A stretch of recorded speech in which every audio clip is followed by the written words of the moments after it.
আজকের সাবজেক্ট হলো ইন্না লিল্লাহি ওয়া ইন্না ইলাইহি রাজিউন।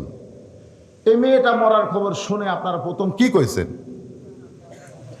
একেবারে আপনার কননি।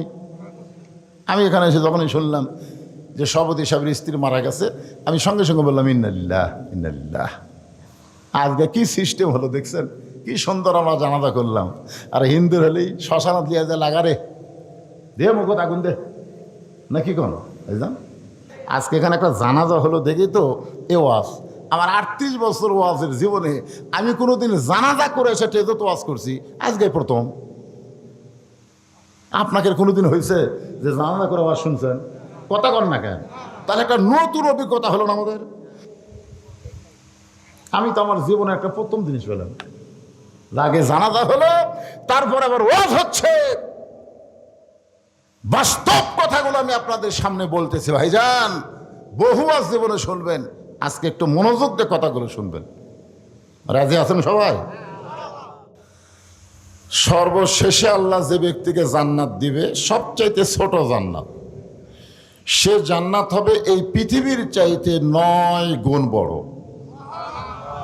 তাহলে সর্বপ্রথম যাই পাবে তারটা কত বড় হবে?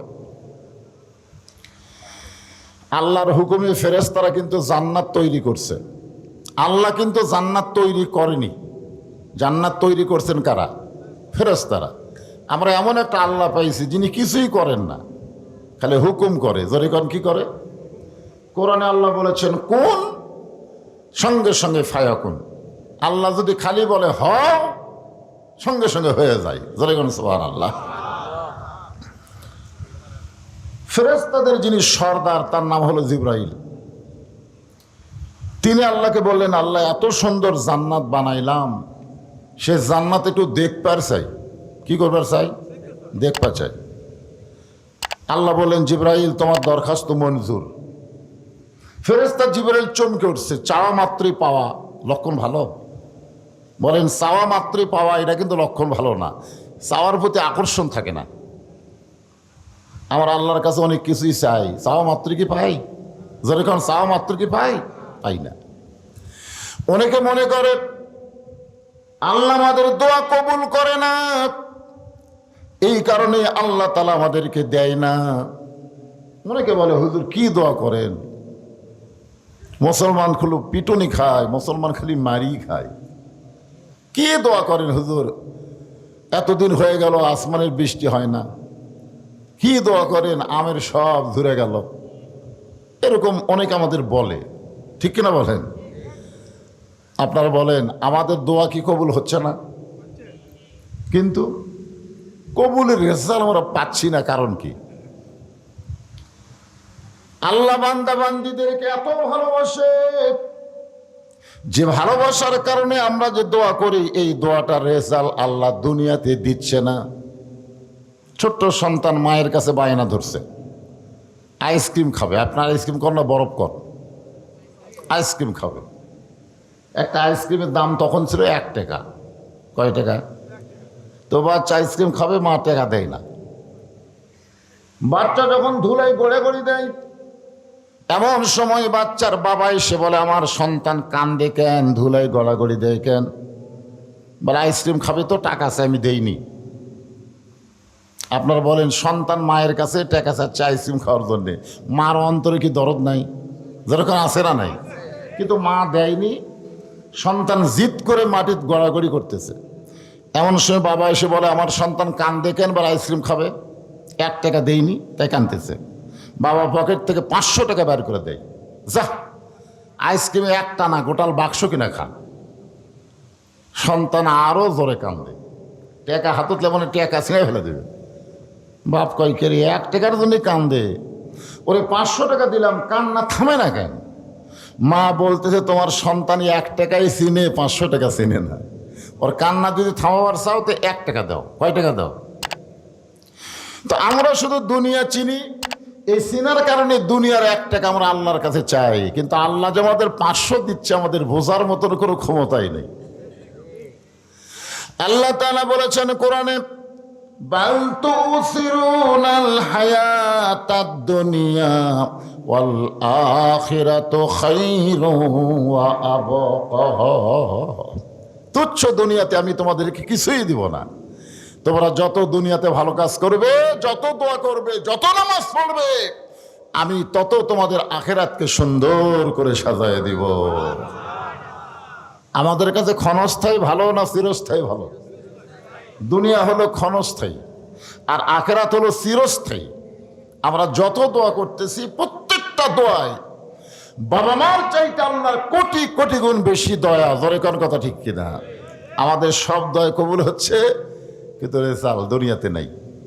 বলবে হুজুর ফিলিস্তিনের মুসলমান সমানে মার খাচ্ছে, ইসরায়েলি ইহুদিরা যে হারে মারতেছে, এ পর্যন্ত হাজার হাজার ফিলিস্তিনি মুসলমান মারা গেল, আল্লাহ কি করতেছে? আল্লাহ বলে পাগল, দুনিয়াতে যাইছো আসার জন্যে, দুনিয়াতে যে তোমরা গেছো থাকার জন্যে, কিসের জন্যে?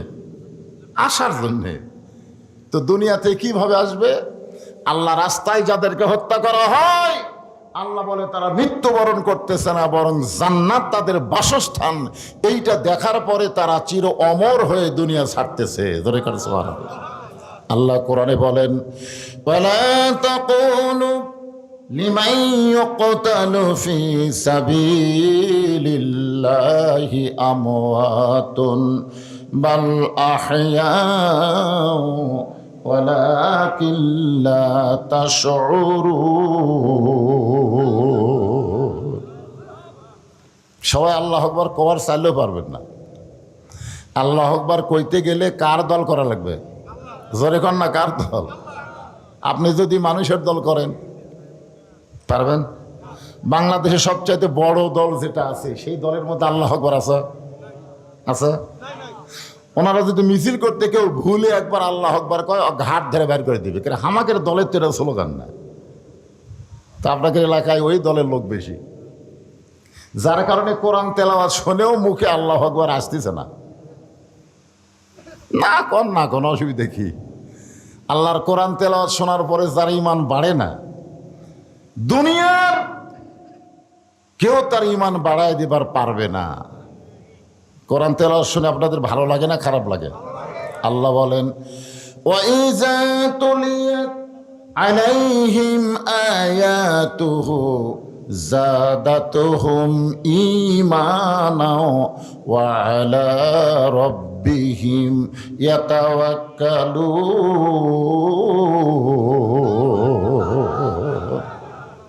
এই কোরআন এমন একটা তেলাওয়াত যেইটা মুমিন মুসলমানের ঈমান বাড়ায় দেয়। তো যখন এই কোরআন তেলাওয়াত হবে, শেষ হওয়ার সঙ্গে সঙ্গে জবান খুলে বলবো আল্লাহু আকবার। রাজি আছেন সবাই? হ্যাঁ। আল্লাহ বলেন যাও। ফেরেশতা জিবরাইল বলতেছে, আল্লাহ জান্নাত দেখতে চাইলাম, চাওয়ার সঙ্গে সঙ্গে দরখাস্ত মঞ্জুর, কেমন যেন লাগতেছে। আল্লাহ বলে, জিবরাইল তুমি যদি বলতে জান্নাতে থাকতে চাই, তাহলে তোমার দরখাস্ত মঞ্জুর হতো না, কারণ আমি আল্লাহ তোমাকে জান্নাত দেখার সুযোগ দিব, কিন্তু থাকার সময় হবে না। আপনারা বলেন তো, জান্নাত কি দেখার জন্যে না থাকার জন্যে? দুনিয়া, হ্যাঁ এটা খুব খেয়াল করবেন, দুনিয়া কি থাকার জন্যে না দেখার জন্যে? আর জান্নাত থাকার জন্যে। এইটাই আমরা বুঝি না। যেটা দেখার জন্য সেটাকে সেখানে আমরা থাকবার যাই, যেখানে আমরা দেখবার আইছি এখানে এসে কয় আর যাবো না ভাই, আর যাবো না রে।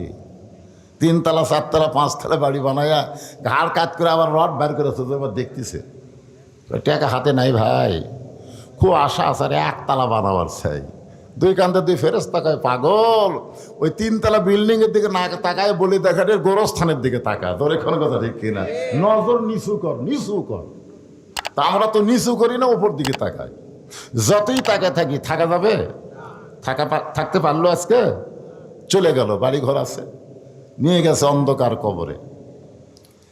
আল্লাহ কোরআনে বলেন, ইয়া আইয়ুহাল্লাযীনা আমানুত্তাকুল্লাহা হাক্কা তুকাতিহি ওয়া লা তামুতুন্না ইল্লা ওয়া আনতুম মুসলিমুন।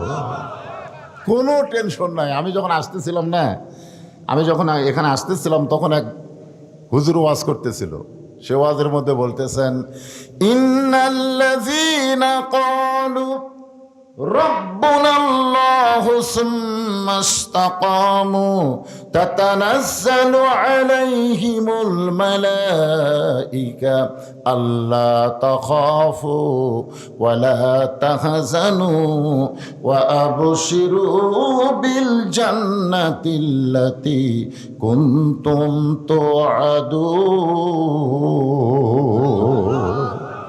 মৃত্যুর বিছানায় যখন পড়ে যাবে, ওই সময় তুমি যদি মুমিন মুত্তাকি মুসলমান হও, তোমার জন্য আল্লাহ রহমতে ফেরেশতা নাজিল করবে। যখন স্ট্রোক করছে সবাই টানে লেগেছে রাজশাহী, জোরে কোন কথা ঠিক কিনা? ওই সময় কিন্তু ফেরেশতা ওনার সাথে ঘুরতেছে।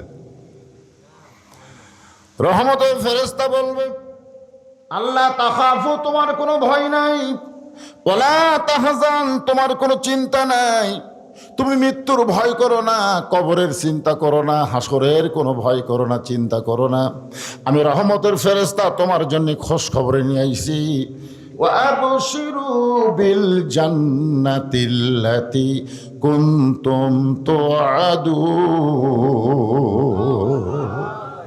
দুনিয়া থেকে তোমাকে কবরে রাখতে দেরি হতে পারে, কিন্তু রহমতের ফেরেশতা তোমাকে জান্নাতে নিয়ে যেতে দেরি করবে না।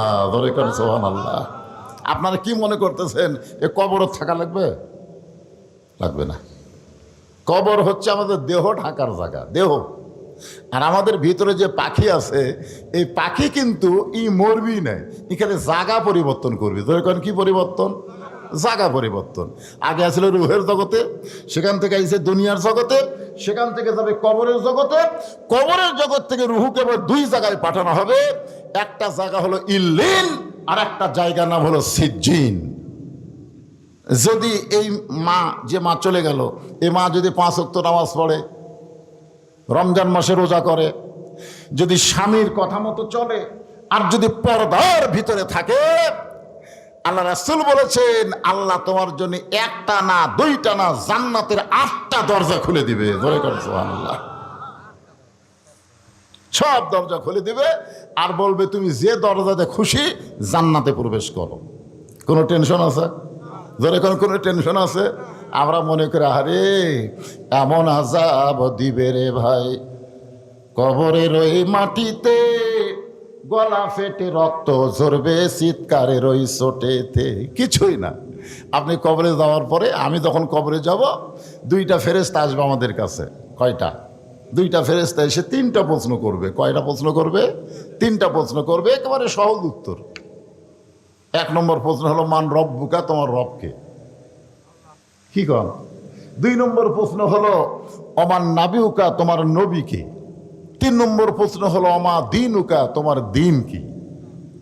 উত্তর দেওয়া মাত্রই আর কোনো খবরই নেই, চলে নিয়ে যাবে ইল্লিন নামক জান্নাতের বাগানে। সুবহানাল্লাহ খান। আর যদি দিবার না পারে, এটা হিন্দু, বৌদ্ধ, খ্রিস্টান, ইহুদি, এদের ব্যাপারে এরকম কথা বলা যায়, উত্তর দিবার পারবে না, কিন্তু আমরা পারবো না, এটা একটা কথা হলো? পারবেন না? কি মনে হয়? এই যে কবরে মাটি দেওয়ার পরে চলে আসার সাথে সাথে ওই 2 ফেরেশতা চলে আসবে। আমরা আজকে মায়ের জন্য দোয়া করব, আল্লাহ যেন তার কবরের সওয়ালগুলো উত্তর সহজ করে দেয়। জোরে কোন আমিন। একেবারে কঠিন জায়গা ওইটা ভাই, অন্ধকার কবর। উত্তর দেওয়ার সময়টা গেলে অবশ্যই আলোচনা হবে। তবে সেই কথা বলতে যে একটু মনোযোগ দিয়ে শোনেন। আল্লাহ বললেন, জিবরাইল আমি তোমাকে জান্নাত দেখার সুযোগ দেব, কিন্তু থাকার সময় দেব না। ফেরেশতা জিবরাইল বললেন, আমার অপরাধ কি? আমি কি অপরাধ করছি যে আমাকে জান্নাত দেখবার দেবেন, থাকবার দেবেন না? আল্লাহ বললেন, তোমার অপরাধ হলো তুমি আমার বান্দা না। তুমি আমার কি না? বান্দা না। জান্নাত বানাইছি কার জন্যে? ফাদখুলি ফি ইবাদি ওয়াদখুলি জান্নাতি। আল্লাহর বান্দা বান্দি ছাড়া জান্নাতে কেউ থাকতে পারবে না। জান্নাতে থাকার শর্ত হলো বান্দা বান্দি হওয়া লাগবে। কি হওয়া লাগবে? বান্দা বান্দি। এই বান্দা বান্দি কার মধ্যে হবে? আল্লাহ কোরআনে বলেন, ওয়ামা খালাকতুল জিন্না ওয়াল ইনসা ইল্লা লিয়াবুদুন। আল্লাহর বান্দাবান্দি হতে পারবে দুইটা দলের মধ্যে, একটা হলো ইনসান আর একটা হলো জিন। জিন আর ইনসান। ফেরেশতা আছে এর মধ্যে? ফেরেশতা নাই। এই জিন আর ইনসানকে আল্লাহ বান্দাবান্দির জন্য সৃষ্টি করেছেন। তাহলে আমরা কার মধ্যে পড়ছি, জিন না ইনসান? সঙ্গে সঙ্গে জিবরাইল বলে, আল্লাহ ফেরেশতা না হইয়া, ফেরেশতার সর্দার না হইয়া মানুষ যদি হতে পারতাম তাহলে আমার জীবন ধন্য হয়ে যেত। খুশি না বেজার? আমরা অনেক সময় বলি না, লোকটা ফেরেশতার মতো। অনেকে খুশি হয় যে একবারে আমাকে ফেরেশতার সাথে তুলনা করলো রে। যদি আপনারা বলেন পলকটা মেম্বরের মতো, পলক যদি মেম্বরের সাথে তুলনা করেন, পলক খুশি হবে? আমি একটা মন্ত্রী আর আমাকে তুলনা করলো মেম্বরের সাথে। কেউ যদি বলে ডিসিটা পিয়নের মতন, ডিসি খুশি হবে না রাগ করবে? তো মানুষকে ফেরেশতার সঙ্গে তুলনা করলে মানুষের প্রমোশন হয় না, বরং ডিমোশন হয়। কারণ মানুষ ফেরেশতার চাইতে কোটি কোটি গুণ বেশি দামি আল্লাহর কাছে। ধরে করেন সুবহানাল্লাহ। যার প্রমাণ হলো আমাদের বাবা, আমাদেরকে মাটির আদমকে আল্লাহ সৃষ্টি করিয়া ঘোষণা করিলেন আল্লাহ শ্রেষ্ঠ বলিয়া, তাই নূরের ফেরেশতা করে আদমকে সেজদা, সবার চেয়ে দিলেন মাটির মানুষকে সম্মান। লাকাদ খলাকনাল ইনসানা ফি আহসানি তাকবীর। দেখছেন, এ মানুষ সৃষ্টির কথা বলতে যায় আল্লাহ কয়টা শপথ করছেন? আঙ্গুলের দিকে তাকান, কয়টা? মানুষের কথা বলবার আগেই আল্লাহ 4 বার শপথ করছেন। এমন একটা সৃষ্টি আমরা, যে সৃষ্টির কথা আল্লাহ বলতে গিয়ে শপথ করছেন 4টা। আমরা যখন কোনো দামি কথা বলি মানুষকে বিশ্বাস করার জন্য, তার আগে শপথ করি না? আল্লাহর শপথ করে বলতেছি, আল্লাহর শপথ, আল্লাহর শপথ, আল্লাহর শপথ। তখন লোকটা বলবে, না রে, ই আর মিথ্যা কথা কবি না। একবার শপথ করলেই মানুষ বিশ্বাস করে, আর সেখানে যদি 4 বার করা হয়, আর শপথটা করতেছেন কে? স্বয়ং আল্লাহ। কি করতেছেন? অতীন ওয়াজ্জাইতুন ওয়াতুরি সিনিন ওয়াহাজাল বালাদিল আমিন। কয়টা শপথ হলো? 4টা। এরপরে বললেন লাকাদ খালাকনাল ইনসানা ফি আহসানি তাকবীর। ফেরেশতা জিবরাইল বলতেছে, আল্লাহ আল্লাহ থাকার জায়গা যদি নাই থাকে, দেখার সুযোগ যখন পাইছি, এই সুযোগ আমি হাতছাড়া করবো না। আল্লাহ বলেন, জিবরাইল তাহলে দেখো। মানুষ হেঁটে হেঁটে দেখে, অনেক লোক মোটর সাইকেল নিয়ে চড়ায়, মোটর সাইকেলের মধ্যে চড়ে বিলের মধ্যে দেখে, দেখে না? আবার অনেক লোক টাকা বেশি থাকলে গাড়ির চড়ে, কেউ আবার এরোপ্লেনে চড়ে, হেলিকপ্টারে চড়ে। যতই যানবাহন আপনি চড়েন, আলোর চাইতে বেশি গতি কিন্তু নাই। আর জিবরাইলকে আল্লাহ 600 পাখা দেওয়ার কারণে তার গতি হলো আলোর চাইতে কোটি কোটি গুণ বেশি। আল্লাহ কয়শো পাখা দিছে? 600 পাখা। একবার নবী বললেন, জিবরাইল আরশ থেকে, আল্লাহর কাছ থেকে, লহে মাহফুজ থেকে কোরআন শরীফ নিয়ে আমি নবীর কাছে যখন রওনা দেও, তোমার কত সময় লাগে? কোথায় আরশ? লহে মাহফুজ। কোরআন শরীফ কোথায় ছিল? লাওহিম মাহফুজ। তো এখান থেকে আসতে আমি নবীর কাছে কত সময় লাগে? আল্লাহ রাসূল এই কথা শুনে জিবরাইল বলতে, হুজুর আপনি চোখ বন্ধ করবেন আর খুলবেন, এর বেশি সময় লাগবে না। তাহলে জিবরাইল গতি কম না বেশি? কত বেশি দেখছেন? সেই গতি নিয়ে জান্নাত দেখার জন্য রওনা দিলেন। এই দুনিয়ার কোন কিতাবে লেখছে 1 সপ্তাহ, কোন কিতাব লেখছে 1 বছর পর্যন্ত জান্নাত দেখলেন। এই দুনিয়ার 1 বছর পর্যন্ত জান্নাত দেখার পরে জান্নাতের সীমানা পাইলেন না। জান্নাতের সীমানা না পাইয়া জিবরাইল বলতেছে, আল্লাহ এত বড় জান্নাত বানাইছেন, এত উড়ে উড়ে দেখতেছি, তারপরেও জান্নাত শেষ হয়ে গেল না, আরো কত বড় জান্নাত?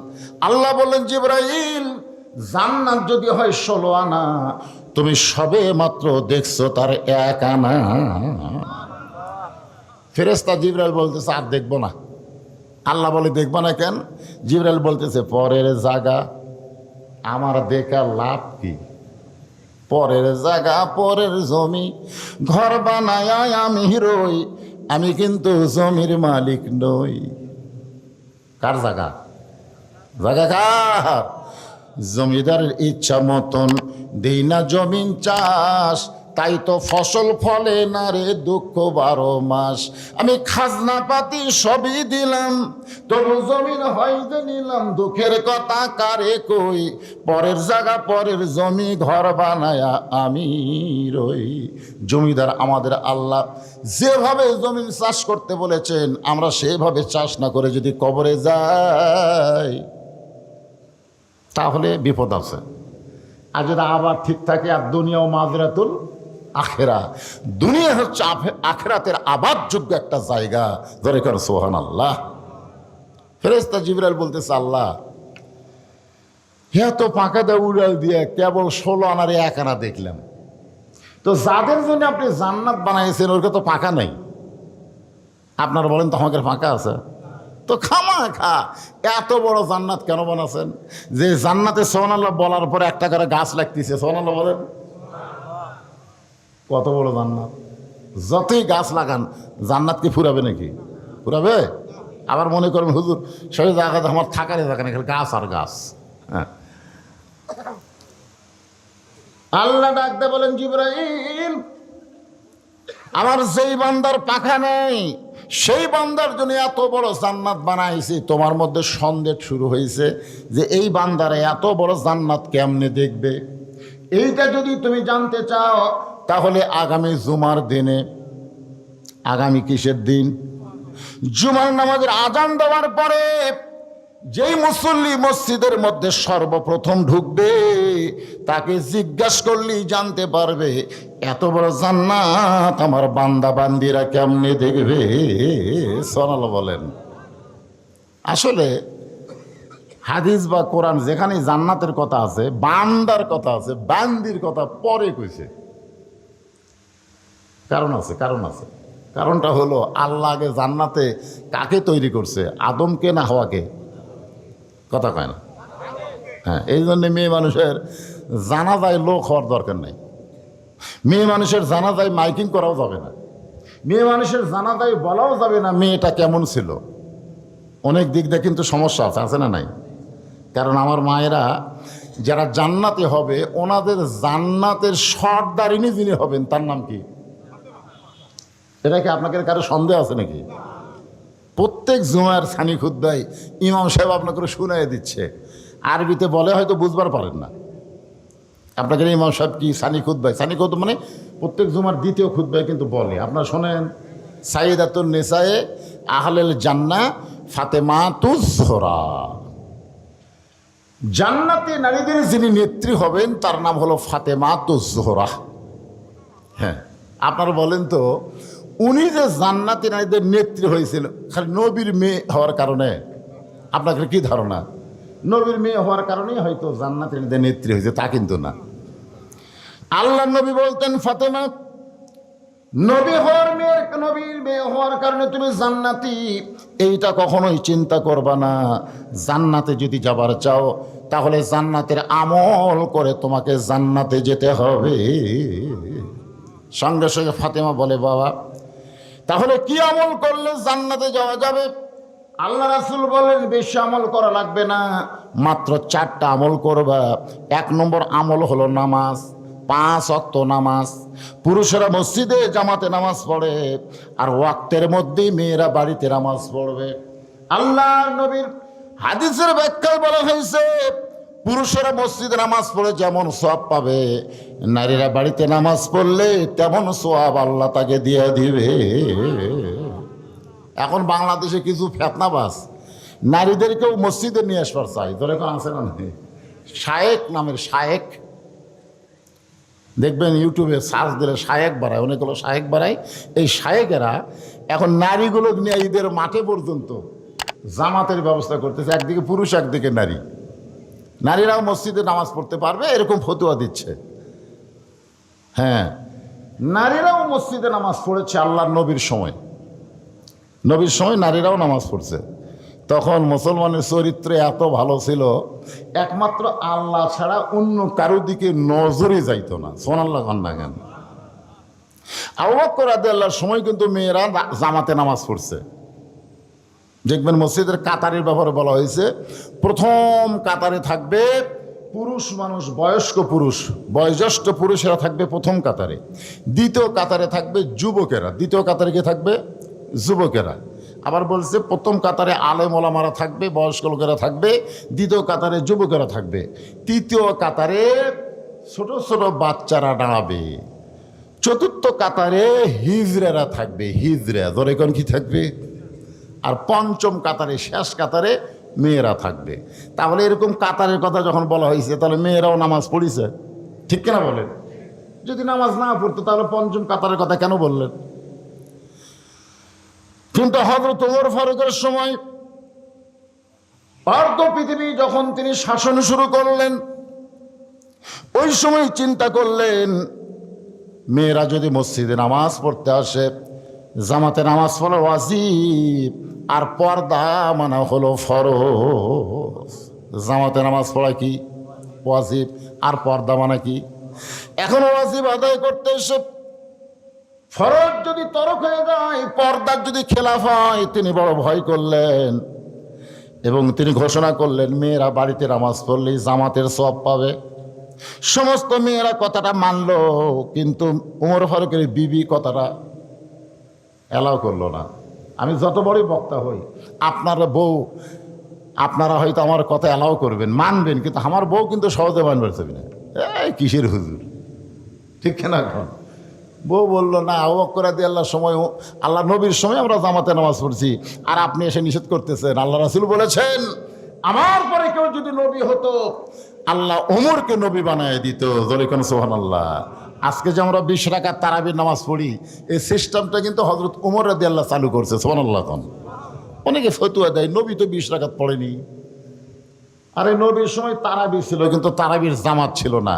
তারাবির জামাতের প্রচলন হযরত ওমর ফারুকের সময়। সুবহানাল্লাহ না কেন? তো এটা কি বেদাত? আপনাদের কি মনে হয়? ওমর ফারুক সম্পর্কে রাসূল কি বলেছেন? যে ওমরের শানে কোরআনের 21টা আয়াত অথবা 23টা আয়াত ওমরের শানে আল্লাহ তাআলা নাজিল করেছে। জোরে কোন সুবহানাল্লাহ। তো বউ বলতেছেন আমি জামাতে নামাজ পড়বই।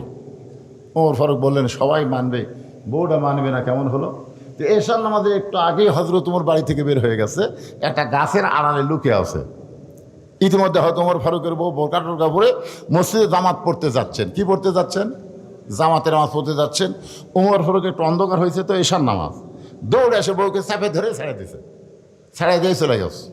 বউ আর মসজিদে যায়নি, বাড়িতে এসে ওমর ফারুক নামাজ শেষ করে এসে বললেন কে গো, জামাতে যাওনি? না যাওয়াই ভালো।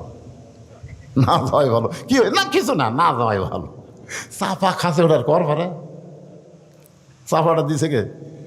স্বামী বউরে চাপা দিছে। সুবহানাল্লাহ। হ্যাঁ, একটু মনোযোগ দিয়ে শুনবেন। আমি মা বোনদের জন্যে এই জামাতে নামাজকে নিরুৎসাহিত করলাম, বরং নামাজের কথা গুরুত্ব দিলাম। নামাজ হলো 1 নম্বর ইবাদত মেয়েদের জন্য। আমাদের জন্য তো 1 নম্বরই, কিন্তু মেয়েদের যে 4টা আমল, আমাকে কি 4 আমল? আমাকে বহু আমল। কি আমল করা লাগবে? ইন্না লিল্লাহ দিয়ে আজকে আমি আপনাদের সামনে আলোচনা করব। মেয়েদের 2 নম্বর আমল হলো রমজান মাসে রোজা। রমজান মাসে রোজা রাখতে হবে। 3 নম্বর আমল হলো স্বামীর কথা মতো চলা লাগবে। স্বামীর কথা মতো চলতে হবে, স্বামীর মনে কষ্ট দেওয়া যাবে না। আল্লাহ রাসূল ফাতেমার ঘরে আসলেন। ফাতেমা মাথা নিচু করে, মুখটা কালো করে দাঁড়িয়ে আছে। রাসূল বলেন ফাতেমা, মনে হয় তোমার কষ্ট, কিছু বলতে চাও? ফাতেমা বলে বাবা বলে কোনো লাভ নেই। মদিনার কত ধনী ধনী যুবক আমাকে বিয়ে করতে চাইছিল, কিন্তু আপনি তাদের সঙ্গে বিয়ে না দিয়া এমন একটা গরিবের সঙ্গে আমার বিয়ে দিলেন, যার সঙ্গে সংসার করে আমার জীবনে কোনো শান্তি নাই। সঙ্গে সঙ্গে রাসূল বললেন ফাতেমা, আমি তোমাকে আলীর সঙ্গে বিয়ে দেই নাই, বরং আল্লাহ তাআলা হুকুম করেছে, ও ফাতেমা, আল্লাহ ছাড়া কাউকে যদি সেজদা করার হুকুম থাকে তাহলে আমি তোমাকে হুকুম করতাম আলীর পায়ে সেজদা করো। এ কথার দ্বারা নবী ফাতেমাকে বুঝাই দিলেন, মেয়ে মানুষের কাছে আল্লাহর পরে সেই মানুষটা সবচাইতে দামি, ওই মানুষটি হইলেন তার স্বামী। এই জন্য স্বামীর কথা মতো চলা লাগবে। 4 নম্বর যে কথাটা সেটা হলো পর্দা। পর্দা, এই পর্দা মোতাবেক যদি মেয়েরা চলে, আর কোনো আমলের দরকার, যেরকম দরকার, হজের কথা নাই, জাকাতের কথা নাই, এগুলো কোনো কথাই নেই। 4 আমলে 8 জান্নাত। আলহামদুলিল্লাহ, যে বান্দির আমরা জানাজা করলাম, উনি যদি 4টে আমল পাকাপোক্তভাবে করে যায়, ইনশাল্লাহ তার জান্নাতের ব্যাপারে কোনো সন্দেহ নাই। আল্লাহ কবুল করুক, যেরকম আমিন। আগামী জুমার দিনে মসজিদ যখন আজান হবে, আজান দেওয়ার সঙ্গে সঙ্গে যেই মুসল্লি মসজিদে পা দিবে তাকে জিজ্ঞাসা করলেই জানতে পারবে এত বড় জান্নাত আমার বান্দারা কেমনে দেখবে। এ কথার দ্বারা আল্লাহ বান্দার দাম কমালো না বাড়ালো? তা আগামী জুমার দিনে আজান দেওয়ার সাথে সাথে আপনার মসজিদে যাবেন? আজকের খবর কি পড়ছেন? কিন্তু আজানের গুরুত্ব খুবই কম। 5 ওয়াক্ত নামাজের আজান দেওয়ার সাথে সাথে মসজিদে যাওয়া লাগবে না, জামাত ধরলি হলো। জোরে কোন কথা ঠিক কিনা? জুমার নামাজের আজানের গুরুত্ব বেশি, নামাজের চাইতে আজানের গুরুত্ব বেশি। দেখেন আল্লাহ কোরআনে বলতেছেন, ইজানু দিয়ালিস সালাতি মিন ইয়াউমিল জুমআ ফাসআউ ইলা যিকরিল্লাহ। ফাসআউ মানে শব্দের অর্থ হলো হাঁটাও না, দৌড়াও না, এত জোরে মসজিদে যাওয়া লাগবে। হুকুম কার? আরো জোরে বলেন, হুকুম আল্লাহ। আমি যে কথা বলতেছিলাম যে এই যে সুবহানাল্লাহ, আলহামদুলিল্লাহ, এগুলো আল্লাহর তসবিহ, আল্লাহর প্রশংসা আমাদের করতে কোনো আপত্তি নাই। তাহলে আমরা প্রশংসা করলাম কার? এখন যদি প্রশ্ন করা হয় আমরা কেন করব, আল্লাহর প্রশংসা করার বহু কারণ, তার মধ্যে আমি প্রধানত 3টা কারণ খুঁজে পেয়েছি। প্রধানত কারণ 3টা, সে 3টা বলতেছি। 1 নম্বর কারণ হলো আল্লাহ বলি দেখাটির মধ্যে আমাদেরকে মুসলমানের ঘরে কবুল করেছে। যেরকম সুবহানাল্লাহ, হরিণা, বলি দেখাটি, এগুলোর নাম কিন্তু মুসলমান নাম না, জায়গার নাম হলো হিন্দু নাম। যেরকম কি নাম? কিন্তু আমরা কি হিন্দুর ঘরত না মুসলমানের ঘরত? কথা কয় না রে বা। আজকে কি সিস্টেম হলো দেখছেন, কি সুন্দর আমরা জানাজা করলাম, আর হিন্দুর হলেই শ্মশানত লিয়া যায় লাগারে দে মুখত আগুন দে না, কি কোন বুঝলাম, একটা মানুষকে পুড়িয়া সারখার করে দেয়, ছাই করে দেয়। এটা করতেই কেমন লাগে, দেখতেও কেমন লাগে। আর আমাদের মুসলমানের সিস্টেমটা কত সুন্দর। জোরে কর সুবহানাল্লাহ। কি খুশি হবে যার, যদি হিন্দুর ঘরে জন্ম নিতেন তাহলে কি করতে? একটু মনোযোগ দিয়ে শুনবেন, যে আল্লাহ হিন্দু বৌদ্ধ খ্রিস্টানদের ঘরে না পাঠায় মুসলমানের ঘরে আমাদের কবুল করলেন, এই জন্য আল্লাহর শুকরিয়া কম না বেশি? আল্লাহ রে আল্লাহ, আমরা সবাই জন্মগত মুসলমান, মুসলমানের ঘরে জন্ম নিয়েছি পারে। জন্মগত যারা মুসলমান তাদের কোনো টেনশন নাই, কিন্তু অন্য ধর্মে জন্ম নিয়ে মুসলমান হয়ে মরা খুবই কঠিন। যার প্রমাণ হলো নবীর চাচা আবু তালেব। আপনারা বলেন তো, যিনি নবীকে বাবার দয়া দিয়ে লালন পালন করছে তার নাম কি? আবু তালেব। আবু তালেব কাফের না মুসলমান? আচ্ছা, কাফের নাম মুসলমান রাখা যাবে? যাবে? আবু লাহাবের নাম কেউ আপনার খুঁজে পাবেন আপনাদের গোটা এলাকায়? আবু লাহাব নামে কোনো ব্যক্তি আছে?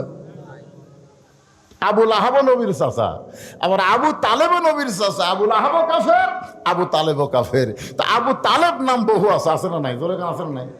আপনাকে এলাকাতে দেখবেন আবু তালেব আছে, আছে না নাই? এটা আবু লাহাব, আবু জেহেল নাই। আবু জেহেলও কাফের, আবু লাহাবও কাফের, আবু তালেবও কাফের। কিন্তু ওই 2 কাফের নাম খুঁজে পাওয়া যায় না। আরে আবু তালেব কাফের নাম মাঝে মধ্যে আছে, ব্যাপার কি? কারণ হলো আল্লাহ নবী বলেছেন, মায়ের পেট থেকে আমি এতিম হয়েছি, কিন্তু দুনিয়াতে আসার পরে আমি এতিম ছিলাম না।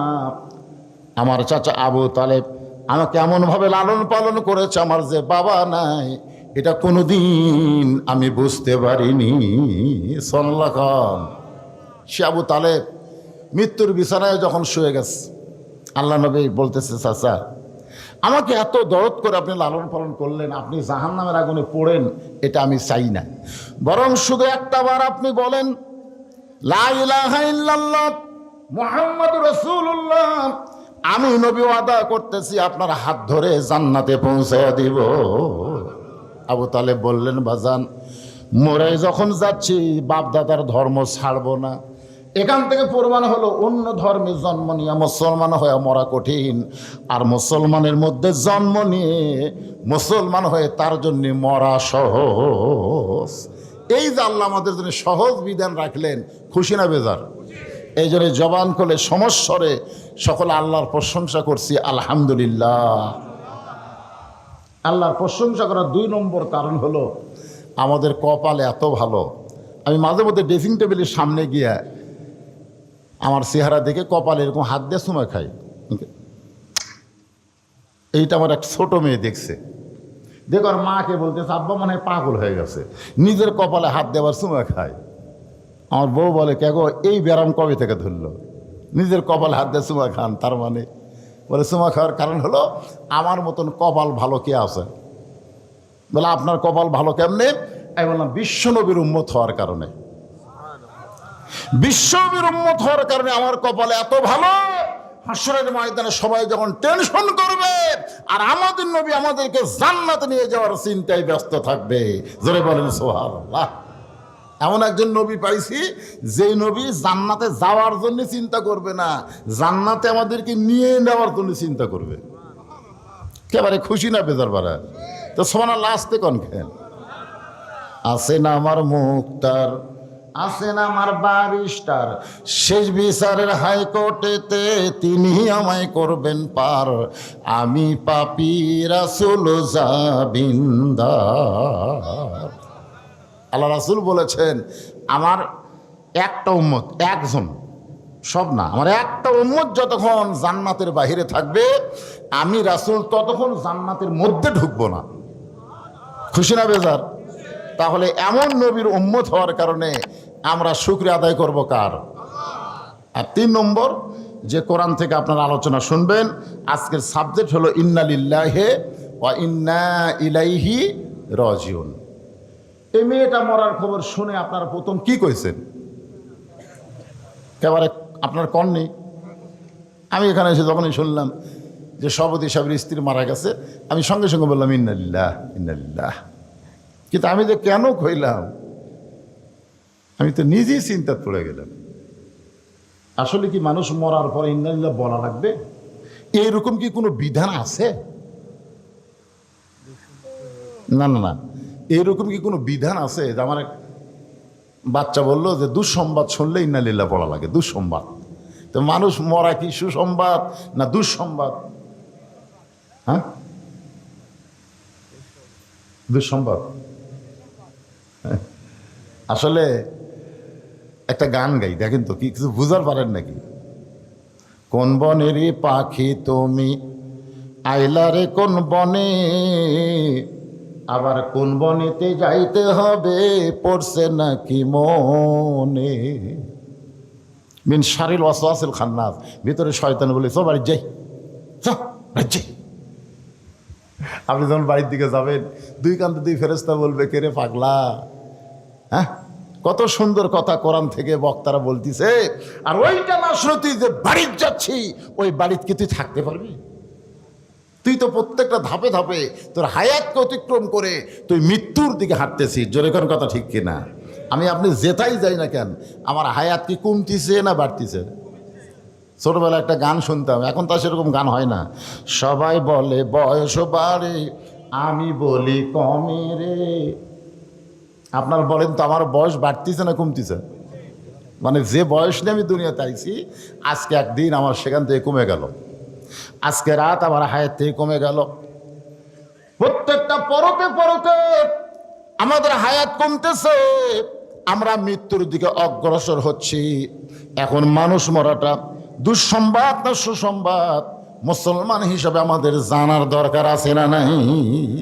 আল্লাহ কিন্তু কোরআনে বললেন ইজা, মানে যখন আসাবাতহুম মুসিবা, তোমাদের উপরে বিপদ আপদ মুসিবত আসবে, ক্বালু, তখন তোমরা বলবে ইন্না লিল্লাহি ওয়া ইন্না ইলাইহি রাজিউন। বিপদ আপদ মুসিবত আসলে যে আয়াত পড়ার হুকুম আল্লাহ করেছেন, আর মরে যাওয়ার পর আমরা কেন এইটা পড়ি? আমি বহু আলেমকে বলছি, এমনকি আমার যিনি ওস্তাদ শেরপুর আলিয়া মাদ্রাসার প্রিন্সিপাল, ওনাকে বলেছিলাম, হুজুর এই যে মানুষ মরে গেলে আমরা যে ইন্না লিল্লাহ কই, এটা কোরআন হাদিসের কোন জায়গাতে আছে যে বলা লাগবে? তো আমার ওস্তাদ বলতেছে, একদিন পর তোর এই প্রশ্ন কেন? আমরা হইয়াহিনী পড়ে আসতেছি, সবাই পড়ে, আমরাও পড়ি, এইরকম কথা বললে তো হবে না। আমরা আগে থেকে শবে বরাত পালন করে আসতেছি, এখন আসে বলতে শবে বরাতের রাত যে জাগবে ব্যবসাখানার কাটানোর চাইতেও খারাপ, ব্যবসাখানা থাকলেও নাকি আর চাইতে ভালো। এখন এসে কথা কন না কেন? এই শায়েক যারা তারা কি বলতেছে, শবে বরাতের রাতে ইবাদত করা চাইতে ব্যবসাখানায় যাওয়া ভালো। ব্যবসাখানা বোঝেন আপনারা? বোঝেন তো? নাউজুবিল্লাহ কন না কেন? পতিতালয়ে কাটানো ভালো, মসজিদে না কাটায় পতিতালয়ে কাটান। এইবার আবার রমজান মাসে এক শায়েক হলো 26 তারিখ দিবাগত রাত জাগা বেদাত। কি বুঝতেছেন? তো সারা জীবন যেটা করে আসতেছি তার দলিল থাকা লাগবে না? এই কথা কর না কেন? দলিল থাকা লাগবে, দলিল ছাড়া কাম করলে হবে? আপনি একটা জমির দলিল আছে না নাই? কথা কয় না কেন? দলিল আছে না? দুনিয়ার একটা জমি, দুনিয়ার একটা জায়গার যদি আপনার দলিল থাকে, আর আখিরাতে আপনি জান্নাতে যাবেন, সেই জান্নাতে আমল করার দলিল থাকা লাগবে না? দলিলে বাপদাদারা করতেছে, আমরাও করতেছি। তো বাপদাদা জমি ভোগ করে আসতেছে, এখন আপনি করতেছেন। একজন এসে বলতেছে, ভাই তুই যে এই জমি খাচ্ছিস তোর দলিল? বেশি কথা কইস না। ওর দাদা জমিদার আসলো, ওর বাপও জমিদার আসলো, এই শালা আর জমিদার আছে, তোর দলিল নাই, জাকাতুল লয়। আপনি তখন কি করবেন? আমরা অনেক আমল করতেছি, হাসরের ময়দানে যদি আল্লাহ বলে আমল তো করবার, কে কইছে? দলিল কি? দলিল নাই আল্লাহ, তোর একটাও কবুল হয়নি। আমি আমার হুজুরকে বললাম, হুজুর মানুষ মরার খবর শুনে যে ইন্না লিল্লাহ আমরা পড়ি, এই পড়ার দলিল কি? কোরআনেই তো দলিল পাচ্ছি, এটা হলো বিপদ আপদ মুসিবতের সময় আল্লাহ বলেছেন, ক্বালু, তোমরা বলো ইন্না লিল্লাহি ওয়া ইন্না ইলাইহি রাজিউন। তা আমার হুজুর বলতেছে, বাজান এগুলো দলিল টলিল বুঝে সবাই কয়, আমিও কই। আসলে কি সবাই বললে আমরা বলবো? আমাকে জানার অধিকার আছে না নাই? দরকার আছে। আজকে এখানে একটা জানাজা হলো দেখি তো, এ ওয়াজ আমার 38 বছর ওয়াজের জীবনে আমি কোনোদিন জানাজা করে এসে টেজত ওয়াজ করছি, আজকে প্রথম। আপনাকে কোনোদিন হয়েছে যে জানাজা করে ওয়াজ শুনছেন? কথা কর না কেন? তাহলে একটা নতুন অভিজ্ঞতা হলো না আমাদের।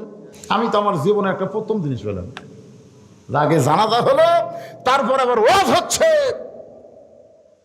বাস্তব কথাগুলো আমি আপনাদের সামনে বলতেছি ভাইজান, বহু আজ জীবনে শুনবেন, আজকে একটু মনোযোগ দিয়ে কথাগুলো শুনবেন। রাজি আছেন সবাই? তো আমাদের এক মা মারা গেল, আমাদের একজন বাবা মারা গেল, আমাদের একজন ভাই মরে গেল, আমাদের একজন বোন মরে গেল। মরার কথা শুনেই আমরা বিপদের আয়াত পড়লাম, ইন্না লিল্লাহ ইন্না লিল্লাহ। আসলে মুসলমান মরা বিপদ না, সুসংবাদ। এটা আমাকে জানা লাগবে তো, যে আমি তো আয়াতে কারিমা তেলাওয়াত করলাম, যারা মুসলমান হয়ে মারা যাবে তাদের কোনো ভয় নাই, তাদের কোনো চিন্তা নেই। মরার সঙ্গে সঙ্গে আল্লাহর জান্নাতের দরজা তাদের জন্য খুলে ধরা হবে। ধরে কারণ সুবহানাল্লাহ, কবরে যাইতে দেরি হবে কিন্তু তাদের জান্নাতে ঢুকতে দেরি হবে না। এখন আপনারা বলেন, মরাটা খুশির খবর না কষ্টের খবর? তাহলে খুশির খবর শুনে এই বিপদের আয়াত আমরা কেন বললাম? অনেকেই এখন চিন্তায় পড়ে গেছেন, গোলক ধাঁধায় পড়ে গেছেন, মনে মনে ভাবতেছেন যে মরাটাই হলো সব চাইতে বড় বিপদ। আসলেই বিপদ, মরাটা হলো সবচাইতে বড় বিপদ। কার জন্যে? এই মরাটা হলো সবচাইতে বড় বিপদ কার জন্যে? যে নামাজ পড়েনি, যে রোজা করেনি, যে আল্লাহর কোনো হুকুম মানেনি, ওই বদমাইশের জন্য মরাটা হলো সবচাইতে বড় বিপদ। কারণ মরার সাথে সাথে তোর আযাব শুরু হবে। ধরে কথা কর না কেন? আর আযাব শুরু হবে, মৃত্যুর সময় আযাব, কবরে আযাব, সব জায়গায় খেলে আযাব। এই যে সুদ খাচ্ছে, ঘুষ খাচ্ছে, টাকার পাহাড় জমাইছে, কবরে যাওয়ার সাথে সাথে বিষাক্ত সাপ এসে সাইজ করবে। ধরে কথা ঠিক কিনা? একটা গান আছে ছোটবেলায় শুনছি, যদি ফুলগুলো হয় অভিমানে ঝরে যায়, আমি মালা গেথে বলো কারে পরাবো, সে যে কেন এলো না কিছু ভালো লাগে না, কবরে আসুক তারে আমি মজা দেখাবো। কি কবরে মজা আছে না নাই? কার জন্যে? এখন যদি আপনারা বলেন হুজুর আমাকেরও জন্যে, তাহলে ইসলামও যা হিন্দুতে, এই ইসলামও যা হিন্দুতে, মুসলমানও যা কাফেরও তাই। গোলেমালে আলু করলে হবে না। আজকে জান্নাতের বাগানে বসে যারা রাত জাগা শুনতেছেন, আর যাই হোক তাদের কবর কবর হবে না, আল্লাহ তাদের কবরকে জান্নাতের টুকরা বানায় দিবে। কেমনে বানায় দিবে? এমনি দিবে না, কেমনে দিবে? এইটা মুসলমানের বাচ্চা হিসাবে আমাদের জানার অধিকার আছে না নাই? অধিকার আছে নাই? একটু মনোযোগ দিয়ে শুনবেন। মনোযোগ দিয়ে শুনলেই বুঝতে পারবেন কঠিন কোনো সাবজেক্ট আপনাদের সামনে বলতেছেন। ভাই যাইতেই যখন হবে বাড়ির থেকে বের হলেই বউ কান গরম করে দেয়, দেখে শুনে আওয়াজ করবেন। আমি কি দেখবো? বলে দেখবেন বর্তমান সরকারের কোনো নেতা তেজত আছে কিনা, আশেপাশে পুলিশের গাড়ি র্যাবের গাড়ি আছে কিনা, এগুলাকে দেখবেন, তারপর ওয়াজ করবেন। এগুলা থাকলে তেল আওয়াজ মারা বাড়িতে আসবেন। আমি বললাম আমি যে বাড়িতে আসতে পারবো তার গ্যারান্টি কি? বলে না, এগুলা কঠিন ওয়াজ না করলে তো পুলিশ ধরবি না, পুলিশ না ধরলেই তো আপনি চলে আসবেন। আমি বলি পুলিশ না ধরে যদি আজরাইল ধরে, যেই কইছে আজরাইল আর বৌসম করছে, এতদিন খালি পুলিশ ধরারই টেনশন করছি গো, আজরাইল ধরার কোনো টেনশন করিনি। আপনারা কি ধরার টেনশন করেন, পুলিশ না আজরাইল? এই ভোটের আগে আমাদের বগুড়াতে কি হলো জানেন? যারা বিএনপি করে জামাত করে এরকম পুলিশ একেবারে বাছাই করে করে ধরা শুরু করলো। তো আমার এলাকার একজন নেতা ওই জেঁতা অবস্থায় গোরস্থানে একটা কবর খুঁড়িছে, একের গোরস্থানের মাঝখানে একটা কবর করে সেই কবরের নিচে খেয়ার দিছে, তার উপর কম্বল দিয়ে তার উপর ল্যাপ নেয়, আরামসে ঘুম পাড়ে। রাত্রেবেলা বউকে মোবাইল করে, কে গো খবর কি? বউ চুম করে বলে আপনার খবর কি? বলে মাশাআল্লাহ, কোনো টেনশন নেই, এমন জায়গাতে আসি পুলিশের বাপেরও ক্ষমতা নেই এ জায়গাতে আসে। বউ বলতেছে তারও ভালো থাকেন। সন্ধ্যা থেকে এ পর্যন্ত 3 বার পুলিশ আইছিল। স্বামী বলতেছে যতই চেষ্টা করুক হামাক খুঁজে পাবি না। আসলে গোরস্থানের মধ্যে জেঁতা অবস্থায় শুয়ে থাকা আপনি কোন লক্ষণ ভালো মনে করেন? আপনাকে বোঝানোর জন্য বলতেছি, আজকের এই লাশ দাফন করার জন্য বোঝানোর জন্য বলতেছি। মনে করেন আল্লাহ আজরাইলকে বলতেছে যা তো পুলিশের চেহারায় ওর কাছে যা। কার চেহারায়? বর্তমানে মানুষ খালি বাংলার লোকেরা পুলিশ ধরার চিন্তা করতেছে, আজরাইল ধরার চিন্তাই করতেছে না। যা ওর কাছে পুলিশের পোশাক পরে যা। তা আজরাইল পুলিশের পোশাক পরে ওই গোরস্থানে যায়, বলতেছে কে রে ভাই? মাথা বের করে বলে এই জায়গার তো খবর কে দিল? আমি তো মনে করছিলাম গোরস্থানের নিরাপদ, আর এই জায়গার তুই পুলিশ কেমনি খবর পালি? বলে আমি তো পুলিশ না ভাই, আমি হলো আজরাইল। তখন কান দেওয়া হলো ভাই রে, বর্তমান বাংলাদেশে পুলিশ ধরার ভয়ে আজরাইল যে ধরবে এইটা আমাকে মনেই নেই। আজকে মা দুনিয়ার থেকে বিদায় নিল, এরপর আপনাকে মনে কি কয়? যে কোনো সময় ধরবার পারে? কথা কোন ধরবার পারে? তো কারা কারা ঈশার নামাজ পড়েননি জানেন না? যারা বলতেছেন যে কোনো সময় ধরবার পারে, এই কথা বলার পরে যদি ঈশার নামাজ না পড়েন তাহলে আপনি মনে হয় খুব জাননেওয়ালা আছেন যে ফজর পর্যন্ত আমি বাঁচবো। ফজর পর্যন্ত বাঁচার কোনো গ্যারান্টি আছে? তাহলে ঈশার নামাজও পড়লেন না, ফজর আগেও মরে গেলেন, তখন আমরা হুজুরা জানাজা দিয়ে দোয়া করতেছি আল্লাহ আল্লাহ কয় তোর চোখের পানি সাগর বানা, আমার রহমতের দরিয়ায় জোশ মারবে না। কারণ লা সালাত আলা ঈমানা, যার নামাজ নাই তার ঈমান নাই। যে ব্যক্তি নামাজ বাদ দিয়ে কবর আইছে ওই বেঈমান হয়ে গোরস্থানে আইছে। ধরে কোনো কথা কিনা? ওর জন্য কান্দা জানাজা দিয়ে কোনো লাভ হবে না। ওই ঈশার নামাজ পড়ে ফজর আগে মারা যাইতো, ওর জানাজা না থাকলেও ওর নামাজ আদায়ের কারণে আমি আল্লাহর জান্নাত দিয়ে দিতাম। নাম দিয়েছেন গোরস্থান এবং মসজিদ। এখন বলেন গোরস্থানের সাথে মসজিদের সম্পর্ক আছে না নাই? যেখানে আছে না নাই? কি সম্পর্ক? মসজিদের শান নামাজ আদায় হবে। যে কোনো সময় আমাদের মৃত্যু হবে, এই মৃত্যুটা যদি মুসলমান হয়ে মরতে চায়, একটু মনোযোগ দিবেন। মৃত্যু কিন্তু কঠিন বিষয় না। মরার খবর শুনলেই আমরা ইন্না লিল্লাহ পড়ি। আসলে মৃত্যুটা যদি মুসলমানের মৃত্যু হয়, ওই ব্যক্তির কবরে যাওয়ার আগে আল্লাহ তার রুহুটাকে ইল্লিন নামক জান্নাতের বাগানে রাইখা দিবে। কবরে আবার রুহুটা ফেরত দিবে। ওই রুহু তার দেহের মধ্যে ঢোকানোর পরে তাকে আবার জীবিত করা হবে। মুনকির নাকির তাকে 3টা প্রশ্ন করবে। 1 নম্বর প্রশ্ন হলো, মান রব্বুকা, তোমার রবকে। যেই প্রশ্ন করবে তোমার রবকে, আপনার অনেকে বলতেছেন হুজুর প্রশ্ন করা মাত্রই উত্তর দিব আল্লাহ, প্রশ্ন করলে উত্তর দিব আল্লাহ। আপনি উত্তর দিবার পারলে উত্তর দিবেন না, উত্তর দেওয়াটা আপনার জন্য বিপদের কারণ হয়ে যাবে। কারণ যেই ব্যক্তি নামাজ নিয়ে কবরে গেছে, তাকে নতুন করে রবের উত্তর দেওয়া লাগবে না। মসজিদে ঢোকার সাথে সাথেই ওই লোকটা নিয়ত করার পরেই বলেছে আলহামদুলিল্লাহি রব্বিল। রুকুতে যখন গেছে তখনই বলেছে সুবহান রাব্বিয়াল আযীম। আবার সেজদায় যখন গেল তখন বলল সুবহান রাব্বিয়াল আলা। দুনিয়ায় এতবার রব রব করে যে দুনিয়া থেকে কবরে গেছে, তাকে রবের উত্তর নিজে দেওয়া লাগবে না, নামাজ তার পক্ষে উত্তর দিয়ে দিবে। আল্লাহ বলে মুনকির নাকির রে, যে নামাজ নিয়ে কবরের মধ্যে আইছে, সে রবের উত্তর হয়ে গেছে। এখন আপনারা বলেন, নামাজ ছাড়া কবর যাবেন? মাশাআল্লাহ, একমাত্র নামাজ, একমাত্র নামাজ। ইন্না সালাতা তানহানিল ফাহশাই ওয়াল মুনকার।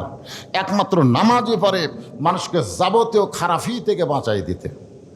আজকে আমাদের সেই নামাজের দরকার আছে না নাই? আর 2 নম্বর হলো আমা দিনুকা, তোমার দিন কি।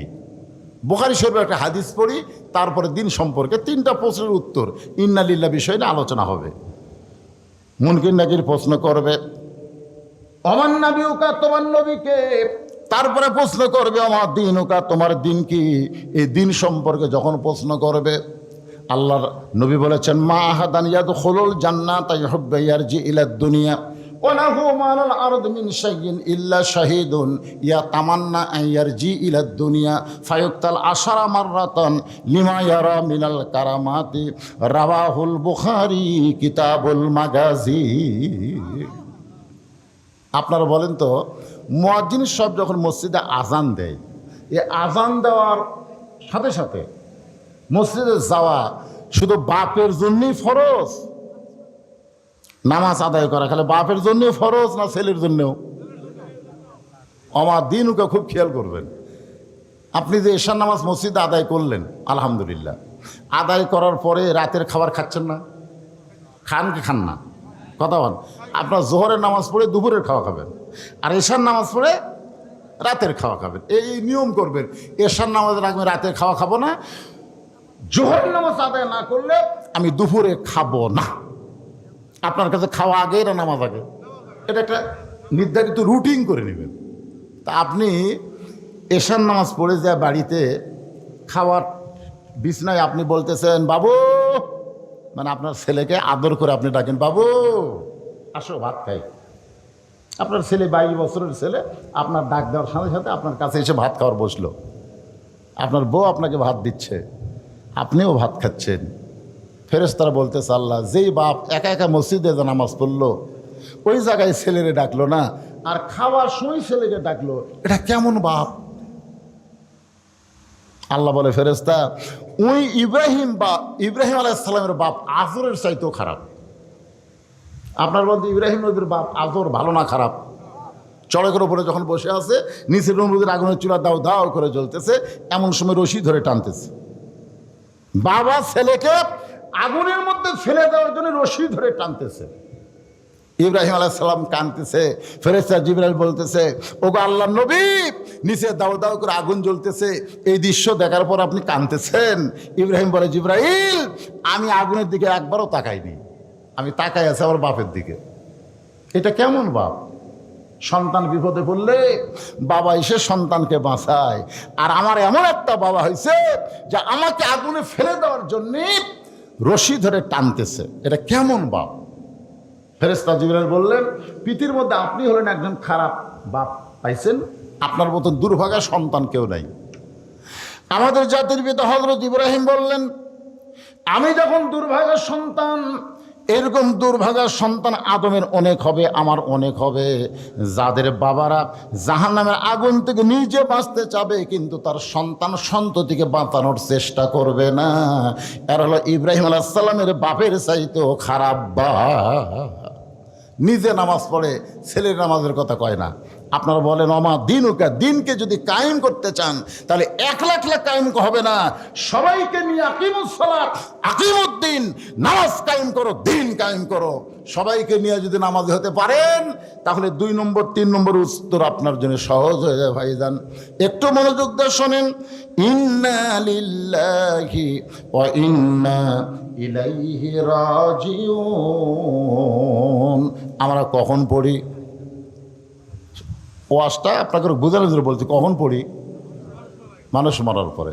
তার মানে বোঝা গেল মরাটাই হলো সবচাইতে বড় বিপদ। এখন আসেন, আল্লাহর একজন মস্ত বড় পয়গম্বর, নাম হলো মুসা কালিমুল্লাহ, নাম শুনছেন? উনি মাঝে মধ্যে তুর পর্বতে যাইতেন আল্লাহর সঙ্গে কথা বলার জন্য। একদিন তুর পর্বতে গিয়ে আল্লাহকে বলতেছে, আল্লাহ আমার যা আছে আপনার তা নাই। আল্লাহ বলে, মুসা তোমার এমন কি আছে যেটা আমি আল্লাহর নাই?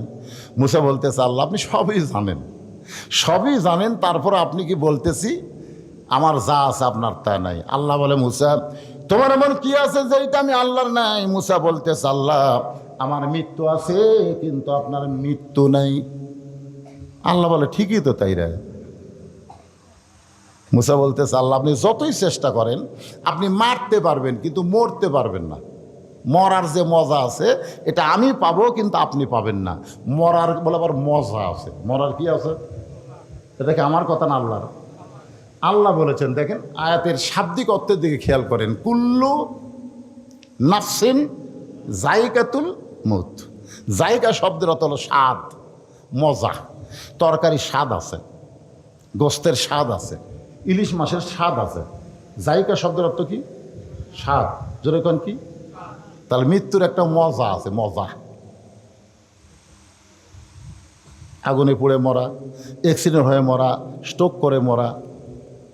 আপনারা বলেন তো এমনি এমনি মরা? এমনি এমনি কেউ মরছে? এমনি এমনি না। সবাই বলবে এ এ এ এ।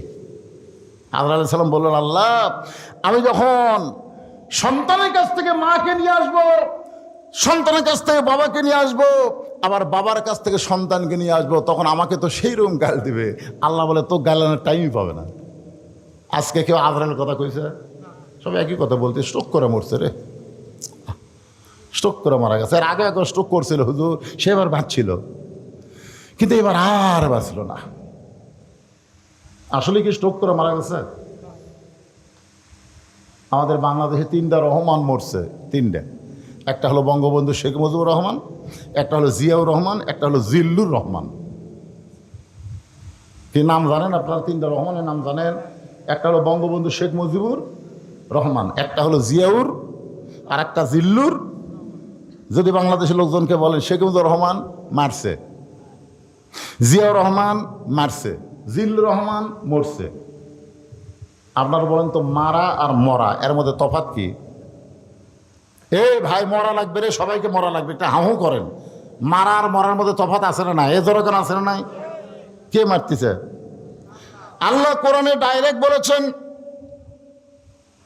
খুব খেয়াল করে শুনবেন, খালাকাল মাউতা ওয়াল হায়াতা লিয়াবলুয়াকুম আইয়ুকুম আহসানু আমালান ওয়া হুয়াল আজিজুল গফুর।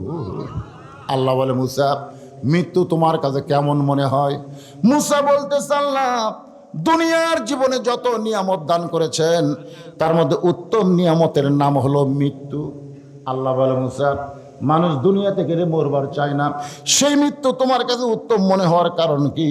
মুসা বলতেছে, আল্লাহ কারণ হলো 3টা। জোরে বলেন কয়টা? 1 নম্বর কারণ হলো না মরলে জান্নাতে যাওয়া যাবে না। এত সুন্দর জান্নাত আপনি বানায় রাখছেন, সে জান্নাতে যদি যাবার চাই মরা ছাড়া জান্নাতে যাওয়ার কোনো রাস্তা। আমরা সকলে জান্নাত চাই কি চাই না? ভাই চাই না? এ রমজান মাসে কি দোয়া করছেন? আল্লাহুম্মা ইন্না নাসআলুকাল জান্নাতা ওয়া নাউযু বিকা মিনান নার। এ দোয়া পড়েন আপনারা? পড়েন নাই? আল্লাহুম্মা ইন্না নাসআলুকাল জান্নাতা ওয়া নাউযু বিকা মিনান নার। এর বাংলা অর্থ হলো, আল্লাহ তোমার কাছে আমরা জান্নাতকে কামনা করি, জাহান্নামের আগুন থেকে বাঁচতে চাই। এই দোয়াটা যখন করেছেন তাহলে জান্নাতে সবাই যাবেন, নিয়ত আছে না নাই? এখন যদি আল্লাহ বলে আচ্ছা ঠিক আছে তোমাকে দোয়া কবুল করে আমি আল্লাহ তোমাকে জান্নাত দিয়ে দিলাম, যাও, তখন তো আপনারাই বলবেন আল্লাহ জান্নাত দিলেন ঠিক আছে, যাবো কোন দরজা দিয়ে? মুসা বলেন আল্লাহ জান্নাতে যাইতে গেলে মরা লাগবে, মরা ছাড়া জান্নাতে যাওয়া যাবে না। এখন আমি আপনাদের মিছিল করে নেব, এই জানাজা করলেন ভিতরে কোনো আফসোস থাকবে না। আমি যেই বলবো জান্নাতে যাইতে গেলে কি চাই, আপনার যাদেরকে আল্লাহ জবান দিয়েছে সবাই জবান খুলে বলবেন মরতে চাই। কি বলবেন? পারবেন না? জান্নাতে যাইতে গেলে কি চাই? যারা বলতেছেন না তারা কিন্তু বিপদে পড়বেন। বিপদে পড়ছে ঈসা আলাইহিস সালাম। কার মধ্যে পড়ছে? এই ঈসা আলাইহিস সালাম কোন জায়গায় পড়ছে? বিপদে। লাইলাতুল মিরাজে নবী যখন সমস্ত নবী রাসূল ইমামতি করলেন, ফেরেশতা জিবরাইল বললেন হুজুর আপনি যে আজকে ইমামতি করলেন বাইতুল মুকাদ্দাসে, যে মুকাদ্দাস এখন ইহুদিরা দখল করতে চায়, ওই ঘরের মধ্যে আমাদের নবী ইমামুল আম্বিয়া ইমামুল মুরসালিন ডিগ্রি পাইছে। ধরে কোন সুবহানাল্লাহ। নবী বললেন জিবরাইল এরা কারা? বলে সমস্ত নবী রাসূল। আল্লাহ রাসূল বলেন আমি একটু দেখবার চাই। এরকম বিশাল একটা মেম্বার নিয়ে আসা হলো। জিবরাইল বললেন হুজুর এই মেম্বার আপনি চড়ে সমস্ত নবী রাসূলকে দেখেন। আল্লাহ রাসূল সবার দিকে তাকায় আছে, সবার চেহারা দিয়ে আলো বের হচ্ছে, আলো, কিন্তু একজন নবীর চেহারা কালো। আমাদের নবী কই কে রে? সব নবীর চেহারায় আলো, ওটার আবার কালো কেন? নবী ডাক দিলেন ভাই আপনার চেহারায় কোনো আলো নাই, কালো, আপনার নাম কি? বলে আমার নাম ঈসা আলাইহিস সালাম। তাহলে সমস্ত নবীর চেহারায় আলো, আপনার চেহারা কালো, কারণ কি? ঈসা বলতেছে সমস্ত নবী রাসূল জান্নাত থেকে আপনার পিছনে নামাজ পড়তে আইছে, কিন্তু আমি জান্নাত থেকে আসতে পারি নাই। নবী বলেন আপনি জান্নাত থেকে কেন আসতে পারলেন না? ঈসা বলতেছে এখন পর্যন্ত আমার মৃত্যু হয় নাই, আমি জান্নাতে কেমনে যাব? এখান থেকে প্রমাণ হলো জান্নাতে যাইতে গেলে মরা। একেবারে এই সহজ কথাটা আপনার বলবেন না? বলবেন? তারপর আমি যে বলবো জান্নাতে যাইতে গেলে কি চাই, সবাই জবান খুলে বলবেন মরতে চাই। জান্নাতে যাইতে গেলে কি চাই? আল্লাহ আপনি সব দেখতেছেন। আল্লাহ কে আসতে বলে কে জোরে বলে, যাই জোরে বলবে তার মৃত্যুটা যেন জান্নাতের জন্যই হয়। আর যারা আস্তে আস্তে ম্যান করে বলবি ওই কবরে যে যেন পিটন খায় তারপরে জান্নাতে যায়। এইবারের দিকে তো গলা খাঁকারে দেন। জান্নাতে যাইতে গেলে কি চাই? আরো জোরে জোরসে বলুন। যাকে আপনারা কবরে মাটি দিলেন ওই আত্মারা শান্তি পাচ্ছে, যাক রে আমি আসছি ওরা আসবি রে। কি শুনবার পাচ্ছে না? বুখারী শরীফের হাদিস সেমাল মাউতা। আপনারা মনে করতেছেন খেলে আমরাই শুনি? আমাদের চাইতো মৃত্যু ব্যক্তিরা ভালো শোনে। এই যে মরতে চাই মিছিল করতেছেন, আজকে গোরস্থানের রুহুগুলা সব খুশি হয়ে গেছে, যাক রে বাহ। আমরা মনে করছি আমরাই মরে দেওয়া বিপদত পড়ছি রে, ওরাও মরবার চাই, তারপরে মরাই ভালো। মরা ভালো কার জন্যে? যারা জান্নাতে যাবে। আল্লাহ বলে মুসা মৃত্যুকে মহব্বত করার, পছন্দ করার 2 নম্বর কারণ কি? এই কারণটা আপনাদের একটু গুরুত্ব দিয়ে শোনা লাগবে। মুসা বলতেছে আল্লাহ মৃত্যুকে পছন্দ করার 2 নম্বর কারণ হলো আমার মৃত্যুটা কেবলমাত্র আপনার জন্য আমি অক্ষ করেছি। মনোযোগ দিয়ে শুনছেন?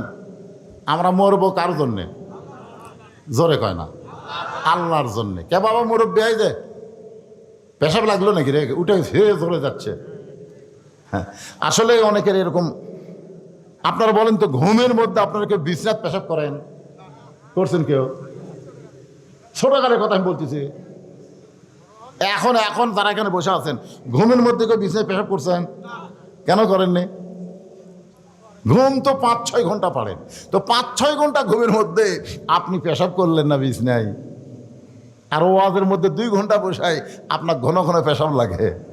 আজকে যারা ওয়া শুনতে শুনতে পেশাব করে উঠবি, এরা যেন বিছনার স্বপ্নে পেশাব করে, বইয়ের হাতে তান পিটুন খায়।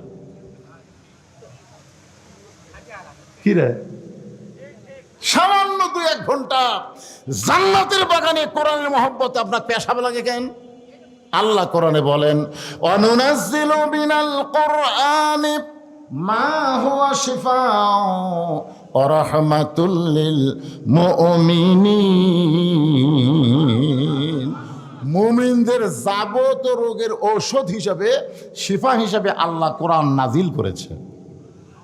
তা আপনি একটু মহব্বত করে দায়িত্ব নিয়ে মনোযোগ দিয়ে যদি কথাগুলো শোনেন, পেশাব লাগবে না। এদিক সেদিক মন দেন কেন?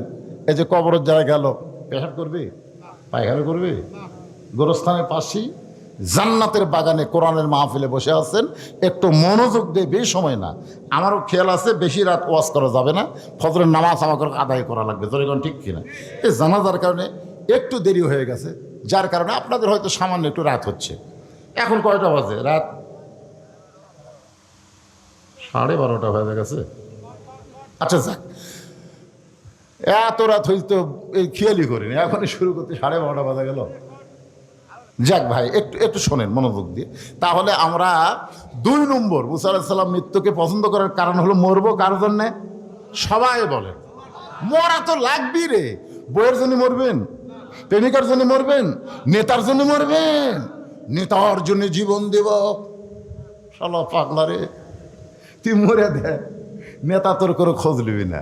হ্যাঁ, একজন নেতার কথা বলতে পারেন, যেই নেতা হলেন আমাদের নেতা মুহাম্মাদুর রাসূলুল্লাহ।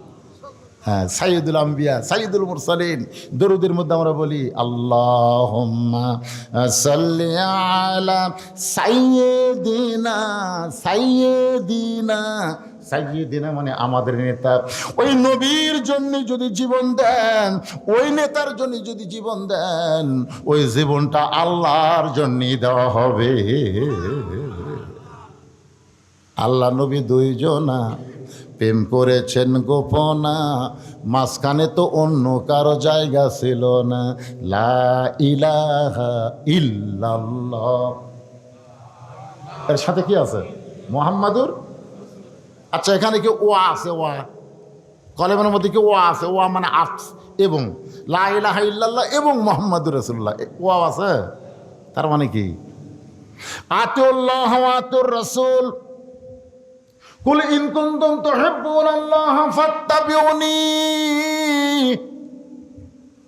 উপায় নাই রে, উপায় নাই রে, উপায় নাই, নবী বিনে আল্লাহ পাওয়ার উপায় নাই। সবাই বলেন উপায় নাই রে, উপায় নাই রে, উপায় নাই, নবী বিনে আল্লাহ পাওয়ার উপায় নাই।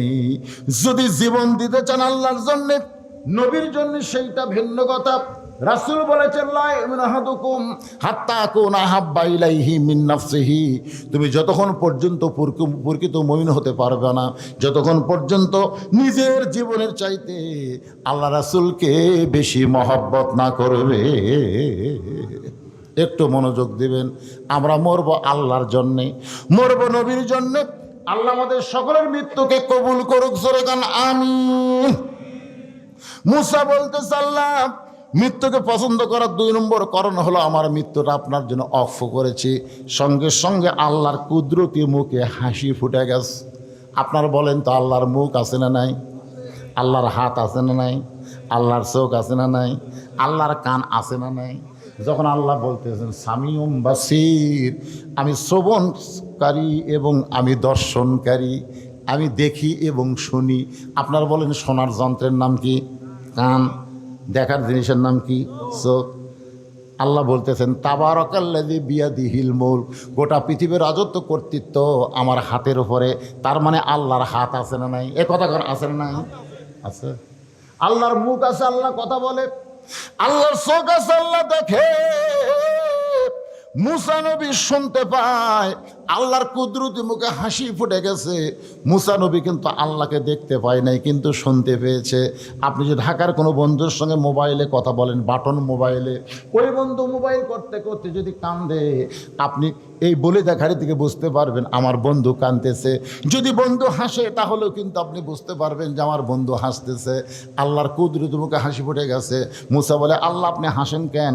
আল্লাহ বলে, হাসার কারণ হলো, মুসা রে তুমি বড় চালাক, আমার জন্যে যারা মরবে, আমার জন্য মৃত্যুকে যারা অক্ষ করে দিবে, আমি আল্লাহ বলতেছি তাদের মৃত্যু নাই, তারা চির অমর হয়ে থাকবে। কত বড় সুন্দর কথা! আল্লাহর জন্য যারা জীবন দেবে তাদের মৃত্যুই নাই। এটা কি আমার কথা না আল্লাহর কথা? আল্লাহ কোরআনে বললেন, ওয়ালা তাকুলু লিমান ইউকতালু ফি সাবিলিল্লাহি আমওয়াতুন বাল আহইয়াউ ওয়ালাকিন লা তাশউরুন। আপনারা আল্লাহর জন্য কারা কারা মরবার চান? আল্লাহকে একটু হাত দেখুন। আল্লাহ, হাতগুলো দেখো। আল্লাহ, কে কে হাত তোলেনি রে? আল্লাহ, যারা হাত তোলেনি আল্লাহ তারকে মৃত্যু তোমার উপর ছেড়ে দিলাম, কিন্তু যারা তুলেছে আল্লাহ এ হাতগুলো, তাদের তোমার জন্য মৃত্যু কবুল করো। জোরে কোন আমিন। হাত নামান। আল্লাহর জন্য যদি মরবার চাই, আল্লাহ যা বলছে এটা মানার দরকার আছে না নাই? কথা কন না কেন? হাত তুলে বললাম আল্লাহ তোমার জন্য মরবার চাই। যেরকম এক স্বামী জমিতে আবাদ করে, হাল চাষ নিয়ে গেছে। হাল চাষ বোঝেন? তাকে গরু দিয়ে হাল বতো, নাঙ্গলে চাষ করতেছে। বউ আবার বাচ্চা কাচ্চা নাই, তো নিজেই স্বামীর সকালবেলার খাওয়া পান্তা ভাত। আমাকে এলাকায় সকালের খাওয়া কৃষকের পান্তা ভাত। কি ভাত? 10টা বেজা যায়, 10টা বেজা যায়, পান্তা যায় না। স্বামী কয়েক হাল বইতে বইতে আমার খিদে লেগে গেল। বউ বাড়িতে কী করতেছে? ওই হাল ছাড়া দিয়া প্যান্টি ঘুরাচ্ছে আর আসতেছে যে বাড়ির যা বউ তোকে সাইজ করবো। কিন্তু বাড়ির কাছে আইসা দেখে বউ কাঁদতেছে আর বলতেছে, আমার স্বামীকে এত ভালোবাসি, স্বামী ছাড়া আমি বাঁচতে পারবো না। স্বামীকে আমি এত ভালোবাসি রে, স্বামী ছাড়া আমি বাঁচতে পারবো না। স্বামীর রাগ পানি হয়ে গেছে। স্বামী যে পানটি ঘুরাচ্ছে বাড়ির যে মারবি, গান শোনে, আরে আমার বউ আমাকে এত ভালোবাসে। এখনো বলে, বিবি রে আর ভালোবাসার গান গাওয়া দরকার নাই, তাড়াতাড়ি আমার সামনে একটু খাবার দাও, পেটে আমার আগুন জ্বলছে। বউ বলতেছে, আমি স্বামীকে এত ভালোবাসি, খাবার দেওয়া আমার ভালো লাগে না। আমি স্বামীকে এত ভালোবাসি, কিন্তু খাবার দেওয়া স্বামীকে ভালো লাগে না। আপনার বলেন তো, এই ভালোবাসা দাম আছে? দাম আছে? স্বামী দেখতেছে বউ আমাকে এমন ভালোবাসে, আমি হালাফান্তি ছাড়া তো উপায় দেখি না। আজকে যারা আল্লাহর জন্য জীবন দেওয়ার জন্য হাত তুলেছেন, লিমা তাকুলু মালা তাফাইলুন, আল্লাহ কোরআনে বলেছেন, তোমার কথার সাথে আমলের যদি মিল না পাওয়া যায় তাহলে তুমি টাটকা মুনাফিক। জোরে কন কি মুনাফিক? কথা কন কি মুনাফিক? টাটকা মুনাফিক। এদেরকে কানে খালি বছরান্তর একটা করে মাহফিল করবি আর টাকা আদায় করবি। একটা করে মাহফিল করা, টাকা আদায়, এটা উদ্দেশ্য করা যাবে না। এটা উদ্দেশ্য কি? আমাদেরকে আল্লাহ দুনিয়াতে ইবাদতের উদ্দেশ্যে পাঠাইছে। জোরে কোন কথা ঠিক কেন? কি কথা কন না কেন? অমা খলাকতুল জিন্না ওয়াল ইনসা ইল্লা লিয়াবুদুন। ইবাদতের উদ্দেশ্যে তোমাদেরকে দুনিয়াতে সৃষ্টি করা হয়েছে। কিন্তু ইবাদতে যে আমরা সারা জীবন করি, নামাজ পড়ি, রোজা করি, কাজ কাম কিছু করি না, তাহলে চলবে? চলবে? টাকা আদায় এটা একটা প্রয়োজন, কিন্তু উদ্দেশ্য হচ্ছে আজকের মাহফিল দিয়ে গোরস্থানের মাইয়াতকে আল্লাহ যেন জান্নাত দেয়, আর আল্লাহ যাদের জীবিত রাখছে তাদেরকে যেন হেদায়েত দেয়। জোরে কথা বল না কেন? তো উদ্দেশ্য টাকা কালেকশন করা এটা প্রয়োজন, কিন্তু প্রয়োজনকে যদি আপনি উদ্দেশ্য মনে করেন, অন্য কোনো খেয়াল নেই, এখানে একটাই খেয়াল, টাকা। টাকা দরকার আছে, আছে না নাই? কিন্তু বেশি হলে কিন্তু বিপদ। আল্লাহ কোরআনে বলেছে, ইন্নামা আমওয়ালুকুম ওয়া আওলাদুকুম ফিতনা, নিশ্চয়ই তোমাদের সম্পদ আর সন্তান হলো তোমাদের বিপদের কারণ। আমাদের বাংলাদেশে যাদের টাকা বেশি আছে বিপদ কম না বেশি? আচ্ছা, হাসরে একদিন আল্লাহ রাসূল বলেন, আবু বকর, আজকে সকাল থেকে সন্ধ্যা পর্যন্ত তুমি কত টাকা রোজগার করলে, কত টাকা খরচ করলে, হিসাব দাও। তা আবু বকর বলতে, হুজুর ঠিক আছে হিসাব দিচ্ছি, কারণ এখন না, এখন না, একটু পরে। একটা লোহার পাত আল্লাহ মরুভূমির মধ্যে রাখলেন, আল্লাহ রাসূল রাখলেন, ওই পাতে সূর্যের তাপ পড়ে গরম হয়ে গেল। এখন আবু বকর বলতেছে ওই পাতের উপর ছুঁড়ে হিসাব দাও। আবু বকর রাদিয়াল্লাহু হিসাব দিয়ে দিতে একসময় বললো, হুজুর আমার পায়ের তালু জ্বলে যাচ্ছে, পুড়ে যাচ্ছে, আমি তো পুরো হিসাব দিয়ে পারলাম না। রাসূল বললেন তাহলে নামো। মানে সকাল থেকে সন্ধ্যা পর্যন্ত কত আয় করছে, কত ব্যয় করছে, এর হিসাব চাইতেছে, একদিন হিসাবই ওর উপর দিবার পারলো না। এখন বলে ওমর তুমি হিসাব দাও। ওর ভর হিসাব দিতে 4 আনা, 16 আনার 4 আনা দিতে কয় হুজুর আর পারতেছি না, নামাজ দাও। ওসমানকে বলতে তুমি হিসাব দাও। ওসমান গুনে 16 আনার 2 আনা হিসাব দিতে কয় পায়ের তাউলা পুড়ে গেল। আল্লাহ রাসূলকে নামাজ দাও। এখন আলীকে বলে আলী তুমি হিসাব দাও। আলী উঠে বলতে ধরো কামাইও নাই খাওয়াও নাই, কামাইও নাই খাওয়াও নাই। নবী কয় নাম রে, কিছু হয় না তো, কামাইও নাই খাওয়াও নেই, মানে কামাইও করে নি খায়ও নি, ওর পায়ের তালাত গরমও লাগে না। সোনার লাগান না গান। তা আজকে যাদের সম্পদ বেশি আছে ঠেলা কম না বেশি? এ কথা কার হিসাব আল্লাহ পাই পাই করে হিসাব নেবে। এই জন্যে সম্পদ রহমত, সম্পদ বিপদ। আমি কমিটির ভাইদেরকে বলবো, গভীর রাত হয়ে গেছে, আমি একটু আজকে একজন মা দুনিয়া থেকে চলে গেছে, ইন্না লিল্লাহ নিয়ে কথা বলতেছি, একটু মনোযোগ দা, আপনারাও শোনেন, আপনারাও শোনেন। সবাইকে হিসাব দেওয়া লাগবে, সবাইকে কবরে 3টা প্রশ্নের উত্তর দেওয়া লাগবে। জোরে কোন ঠিক কিনা? উত্তর যেন আমাদের পক্ষ থেকে আল্লাহ দেয়। এইটা কেমনি দিবে এই বিষয়ে কথাগুলো আপনাদের সামনে বলতেছি। এখন আল্লাহর জন্য জীবন দিবার গেলে আল্লাহর হুকুম আমাদের আমল করার দরকার আছে না নাই? দরকার আছে না নাই? আল্লাহর হুকুম হলো সৎ পথে চলতে হবে, সৎ কথা বলতে হবে। আল্লাহর হুকুম হচ্ছে আমাদেরকে 5 ওয়াক্ত নামাজ আদায় করা লাগবে। আল্লাহর হুকুম হলো আমাদেরকে হালাল ভক্ষণ করা লাগবে, হারাম স্পর্শ করা যাবে না। আল্লাহর হুকুম হলো মা বোনদের জন্য অকরনা ফি বুয়ুতিকুন্না ওয়ালা তাবাররাজনা তাবাররুজাল জাহিলিয়াতিল উলা। এ মেয়েরা তোমরা ঘরের মধ্যে থাকো, ঘরের বাহির তোমরা হও না। কোনো প্রয়োজনে যদি ঘরের বাহির হও তাহলে হেজাব নিয়ে, পর্দা নিয়ে হবে। ওই জাহিলি যুগের মেয়েদের মতন সাজুগুজু করে রাস্তায় বের হওয়া যাবে না। এই হুকুমকার, আরো জোরে বলেন হুকুমকার। আমার মায়েরা শোনেন, গভীর রাতে আজকে এই গ্রামের একজন মাকে কবর দেওয়া হলো, তারা জানাজা হলো 11টার সময়। তাহলে 11:30টায় এটা কি প্রথম রাত না গভীর রাত? জোরে কোন গভীর রাত না প্রথম রাত? আজকের যে মাকে আমরা দাফন করলাম, গভীর রাতে তাকে দাফন করা হলো। গভীর রাত্রে দাফন হয়েছে মা ফাতেমার। দাফনের কাজে কোনো মানুষ তার সঙ্গে ছিল না। একজন ব্যক্তি তাকে কাঁধে করে নিয়ে জান্নাতুল বাকির মধ্যে দাফন করে। আল্লাহর কাছে বলতেছে, আল্লাহ ফাতেমার জীবনে কোনো সুখ ছিল না, দুনিয়ার জীবনে এসে শান্তি পায় নাই, কবরের জীবনে তাকে একটু শান্তি দিও আল্লাহ, ফাতেমাকে তুমি কবুল করে নাও। এই দোয়া করার সঙ্গে সঙ্গে আলী তাকায় দেখে সামনে কয়েকটা পুরাতন কবর দেখা যায়। এইমাত্র ফাতেমার কবর দিল, সেই ফাতেমার কবর আর দেখা যায় না। আলী গোটা জান্নাতুল বাকির মধ্যে দৌড়ায় আর বলে, ফাতেমার কবর এখনই কবর দিলাম, সেই কবরটা কোথায় গেল? আল্লাহ ডাক দিল, আলী রে তুমি যতই দৌড়াও ফাতেমার কবর তুমি দেখতে পাবা না, তুমি নিজেই দাফন করে তোমার কাছ থেকে কবর হারিয়ে গেল। শোনে নাও, ফাতেমা পর্দানিশি, আমি আল্লাহ জহুরা ডিগ্রি দিয়া ফাতেমার কবরটাকে কিয়ামত পর্যন্ত পর্দা করে দিয়েছি। তাহলে পর্দা মানে কার হুকুম? এটা জীবিত অবস্থায় না মরার পর? আপনাকে এলাকায় মেয়ে মানুষ মরে গেলে কয় কাপড় দেয়? হ্যাঁ, আজকে যে কাফন পরান হয়নি, কয় কাপড়? আচ্ছা, মরার পরে যদি মেয়েকে 5 কাপড় দেওয়া হয়, আচ্ছা মেয়ে মানুষের খাট নিয়ে আবার কি দিয়ে ঢাকে? চাদর দিয়ে ঢাকে না? তো 5 কাপড় দেওয়ার পরেও আবার খাট নিয়ে কেন ঢাকলেন? কথা কয় না, পর্দা। তার মানে বোঝা গেল মেয়ে মানুষের শুধু 5 কাপড় দিয়ে হয় না, তার লাশটা পর্যন্ত ঢাকা থাকা লাগে পর্দা। তো মরার পরে যদি এত পর্দা করা লাগে, বাঁচা অবস্থায় পর্দা কম না বেশি? মরার পরে শয়তানি নিয়ত করে কেউ তাকায়? এ কথা কন না কেন? একটা মহিলা মারা গেলে তার ভিতরে শয়তানি নিয়তে কেউ তাকায়? তো কেউ শয়তানি নিয়তে তাকাবে না। ওই সময় যদি 5 কাপড় দিয়া লাশটা চাদর দিয়ে ঢাকা রাখা লাগে, আর জীবিত অবস্থায় যুবতী মেয়েদেরকে সবাই শয়তানি চোখে তাকায়, ওই সময় মেয়েদেরকে কয়টা কাপড় পরা লাগবে? ইসলামে নিয়ম আছে না নাই? জোরে কোন আছে না? কথা কন না কেন? কার হুকুম? আমি মা বোনদের জন্য বলতেছি, আপনাদের আল্লাহর হুকুম পর্দা যদি ঠিক মতো আমল না করেন, 5 কাপড় না 50 কাপড় দিয়েও যদি কবরে নামানো হয়, কোনো লাভ হবে না। জোরে কোন কথা ঠিক কিনা? আমলের সম্পর্ক জীবিত অবস্থায় মরার পরে। আমলের সম্পর্ক কার সাথে?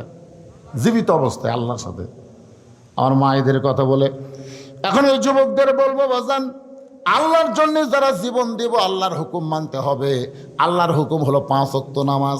আল্লাহর জন্য জীবন দেওয়া মানে বাতিলের বিরুদ্ধে লড়াই করা লাগবে। যেমন ফিলিস্তিনের মুসলমান আল্লাহর জন্য জীবন দিচ্ছে। আল্লাহর জন্য জীবন যারা দিবে তাদের মৃত্যু হবে না। আল্লাহর জীবন দেওয়া আল্লাহ থেকে চিরস্থায়ী অমরত্ব দান করে দিবে। আল্লাহ বলে, মুসা, মৃত্যুকে পছন্দ করার 3 নম্বর কারণ কি? মুসা বলতেছে, আল্লাহ মৃত্যুকে পছন্দ করার 3 নম্বর কারণ। এটা বলি শেষ রে ভাই, এটা বলি না, এটা বলি ইন্না লিল্লাহির ওয়াজ শেষ। একটু মনোযোগ দেন, আমি একটা গান গাইতো, দেখেন বুঝতে পারেন নাকি। চলতে পথে 2 দিন থামিলাম, যাবার কালে একজন আরো দেখা না পাইলাম। ও আমার সাদের মালা যাই রে ছিঁড়ে, রইব না আর বেশি দিন তোদের মাজারে। যিনি যে মাইয়াত মারা গেল তার সন্তান আছে না নাই? স্বামী আছে না নাই? তারা হয়তো বাপ মাও থাকতে পারে। বাপ মা আছে জীবিত না মারা গেছে?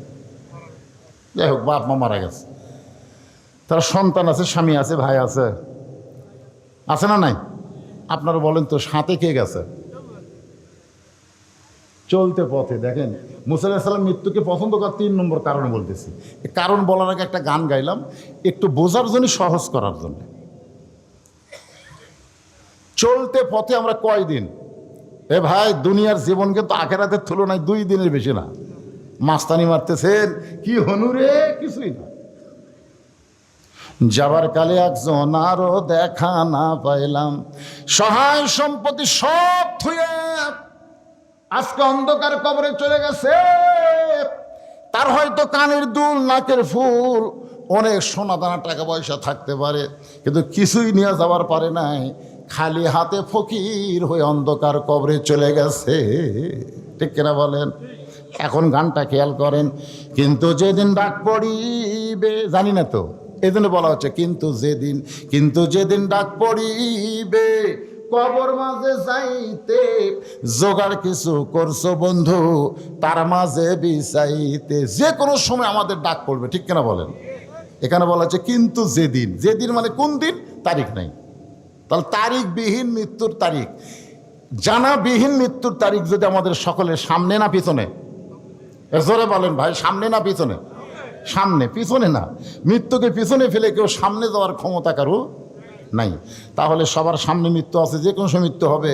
আজকে গোরস্থান এবং মসজিদ এই 2টার উন্নয়নের জন্য মাহফিল। আমি আপনাদের বলবো, এই বলিদা ঘাটির যারা আছেন তারা তো দিবেনই, আর বাহিরে যারা আছেন তাদের কাছে একটু রুমাল গামছা যাবে। আল্লাহর রাস্তে আপনারা দান করবেন ভাই, আল্লাহর রাস্তে মনে করবেন এটাই আপনার কবরের একটা পাথেয় হয়ে যাবে। এইটাই আপনার কবরে আপনার জন্য একটা পাথেয় হবে। কিন্তু যেদিন ডাক পাড়িবে, কবর মাঝে যাইতে জোগাড় কিছু করছো বন্ধু, তার মাঝে বিছাইতে। আজকে যে দানটা আপনাদের কবরের যেন পাথেয় হয়ে যায়। এই মাহফিল কমিটির সভাপতি থেকে শুরু করে গোরস্থানের সভাপতি, সেক্রেটারি, কেশিয়ার যারা আছেন সবাইকে আমি বলবো, আল্লাহর হস্তে এই যে মাইয়াতকে নিয়ে টেনশন করেছে। আমি বাজে মধ্যে জিজ্ঞেস করলাম মাহফিলের খবর কি?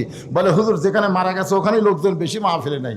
এই একটা টেনশন করতে করতে আপনাকে রাত আজকে চলে গেছে। অনেক সময় এখনও যারা দান করেননি, দান করতে পারেন নাই, সময় পান না, আমি তাদেরকে বলবো মোনাজাতের আগে যে যা পারবেন আল্লাহর হস্তে কবরের পাথর হিসাবে আল্লাহর হস্তে দান করবেন। বিশ্বাস করবেন আপনার দানটাই আপনার কাজে আসবে।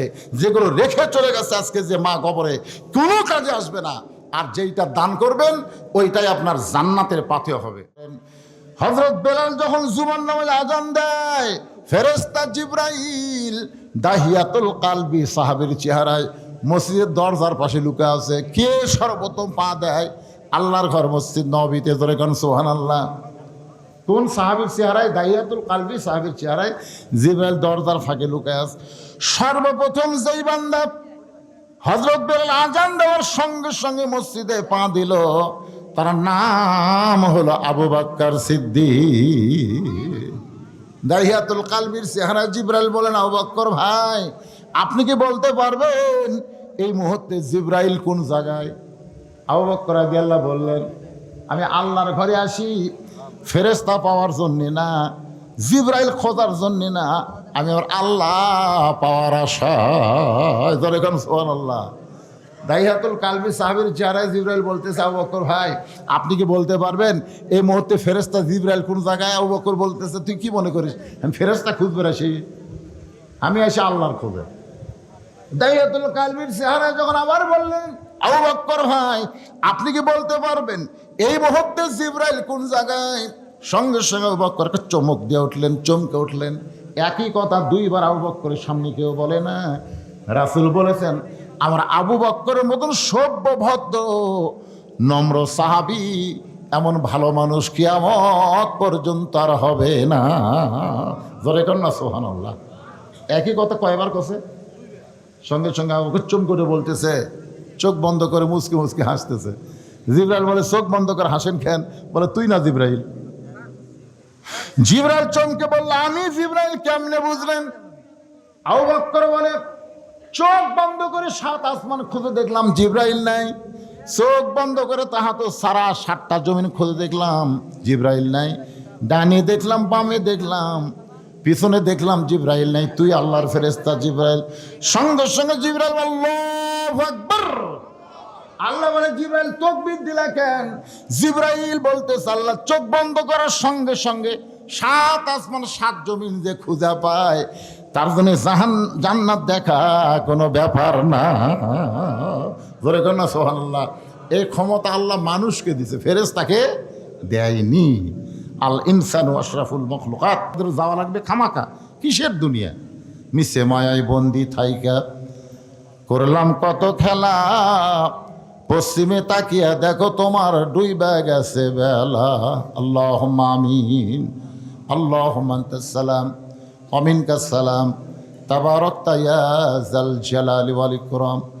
আয় আল্লাহ তাআলা, মাগরিবের নামাজের পর থেকে রাত 1টা পার হয়ে গেছে, দীর্ঘ সময় পর্যন্ত তোমার বান্দা বান্দিরা আরামের বাড়ি ঘুমকে বাদ দিয়া কোরআন হাদিসের মহব্বত কলিজায় নিয়া এই জান্নাতের বাগানে বসে বসে আলোচনা শোনার শেষে আমি গুনাহগারের সঙ্গে রহমতের দরজায় ফকির হয়ে দোকানে হাত তুলেছে। মেহেরবানি করে আজকের মাহফিল আমাদের সকলের হেদায়েতের জন্যে, নাজাতের জন্যে, জান্নাতের জন্যে কবুল করো আল্লাহ। এই মাহফিলের শুরু থেকে শেষ পর্যন্ত যত আলোচনা হয়েছে, ত্রুটি বিচ্যুতি ভুল হয়ে গেলে মাফ করে হাদিয়া মঞ্জুর করো। সোনার মদিনায় নবী পাকের রওজা মুবারক আল্লাহ কবুল করে নাও। তামাম আম্বিয়াই কেরাম, আসহাবে কেরাম, তাবিনী কেরাম, তাবা তাবিনী কেরাম, তামাম পৃথিবীর মাটির নিচে যত মুমিন মুমিনাত শুয়ে আছে আল্লাহ, সকলের আরওয়াহ আর হাদিয়া কবুল করো আল্লাহ। আমরা যারা হাত তুলেছি, আমাদের জনম দুঃখনী মা যাদের কবরে চলে গেছে, আল্লাহ মেহেরবানি করে মায়ের কবরকে জান্নাতের টুকরা বানিয়ে দাও। আমরা যারা হাত তুলেছি, আমাদের দদের বাবা যাদের অন্ধকার কবরে চলে গেছে, আল্লাহ মেহেরবানি করে বাবার কবরকে জান্নাতের টুকরা বানিয়ে দাও। আমাদের কারো সন্তান, কারো দাদা দাদি, এমনকি আজকে একজনের বিবি, একজনের মা দুনিয়া থেকে চলে গেল, আল্লাহ নতুন কবর দেওয়া হলো বলে দাঁড়িয়ে স্থানে, আল্লাহ আমার সে মায়ের কবরকে জান্নাতের টুকরা কবুল করে নাও আল্লাহ। যারা কষ্ট করে মেহনত করে আল্লাহ এত সুন্দর আয়োজন করেছে আল্লাহ, আল্লাহ তাদের আয়োজনকে জান্নাতের বিনিময় হিসেবে কবুল করে নাও। নগদে বাকিতে আজকে অনেক টাকা দান করেছে আল্লাহ, আল্লাহ কেউ 10টা টাকা হলেও তো দান করেছে আল্লাহ, সকলের দানগুলোকে জান্নাতের বিনিময় হিসাবে কবুল করে নাও আল্লাহ। আল্লাহ ফিলিস্তিনের মুসলমানকে হেফাজত করো, যারা জীবন দিয়েছে শাহাদতের মর্যাদা দান করো। আহত অবস্থায় যারা হাসপাতালে আছে তাদেরকে সুস্থতার নিয়ামত দান করো। আমরা যারা হাত তুলেছি আল্লাহ, কে কোন নিয়তে হাত তুলেছি, সকলের নেক নিয়ত নেক আশাকে তুমি কবুল করো। পর্দার অন্তরালে আমার মা বোনেরা বসে বসে আলোচনা শুনতেছে আল্লাহ, তাদের সকলকে পর্দানিশি কবুল করো আল্লাহ। যারা তবারক দেবেন হইচই করেন না, এরা মনে করতেছে আল্লাহ আমাকে গেলে তবারক পাক করার জন্য দুনিয়াত পাঠাছে, আর এই তবারক বাঁটার জন্যই পাঠাছে। ওরকে চাল চরিত্র দেখে তাই মনে হয় নাকি কম? আরে একটা মোনাজাতের মধ্যে সামিল হওয়ার মতন ভাগ্য যাদের হলো না, হইচই করতে করতে জীবন গেল, মরেও যাবো এই অবস্থায়। আল্লাহ যারা কষ্ট করে মেহনত করে তাবারক পাক করে জনগণকে খাওয়াতে চায়, আল্লাহ তাদের সকলকেই তুমি মাফ করে দাও। আল্লাহ শালীনতা বজায় রেখে সবাই তাবারক নেবেন এই বিশ্বাসে সকলে জবান খোলে মৃত্যুর সময় যেন আল্লাহ কবুল করে লা ইলাহা ইল্লাল্লাহু মুহাম্মাদুর রাসূলুল্লাহ সাল্লাল্লাহু আলাইহি ওয়াসাল্লাম।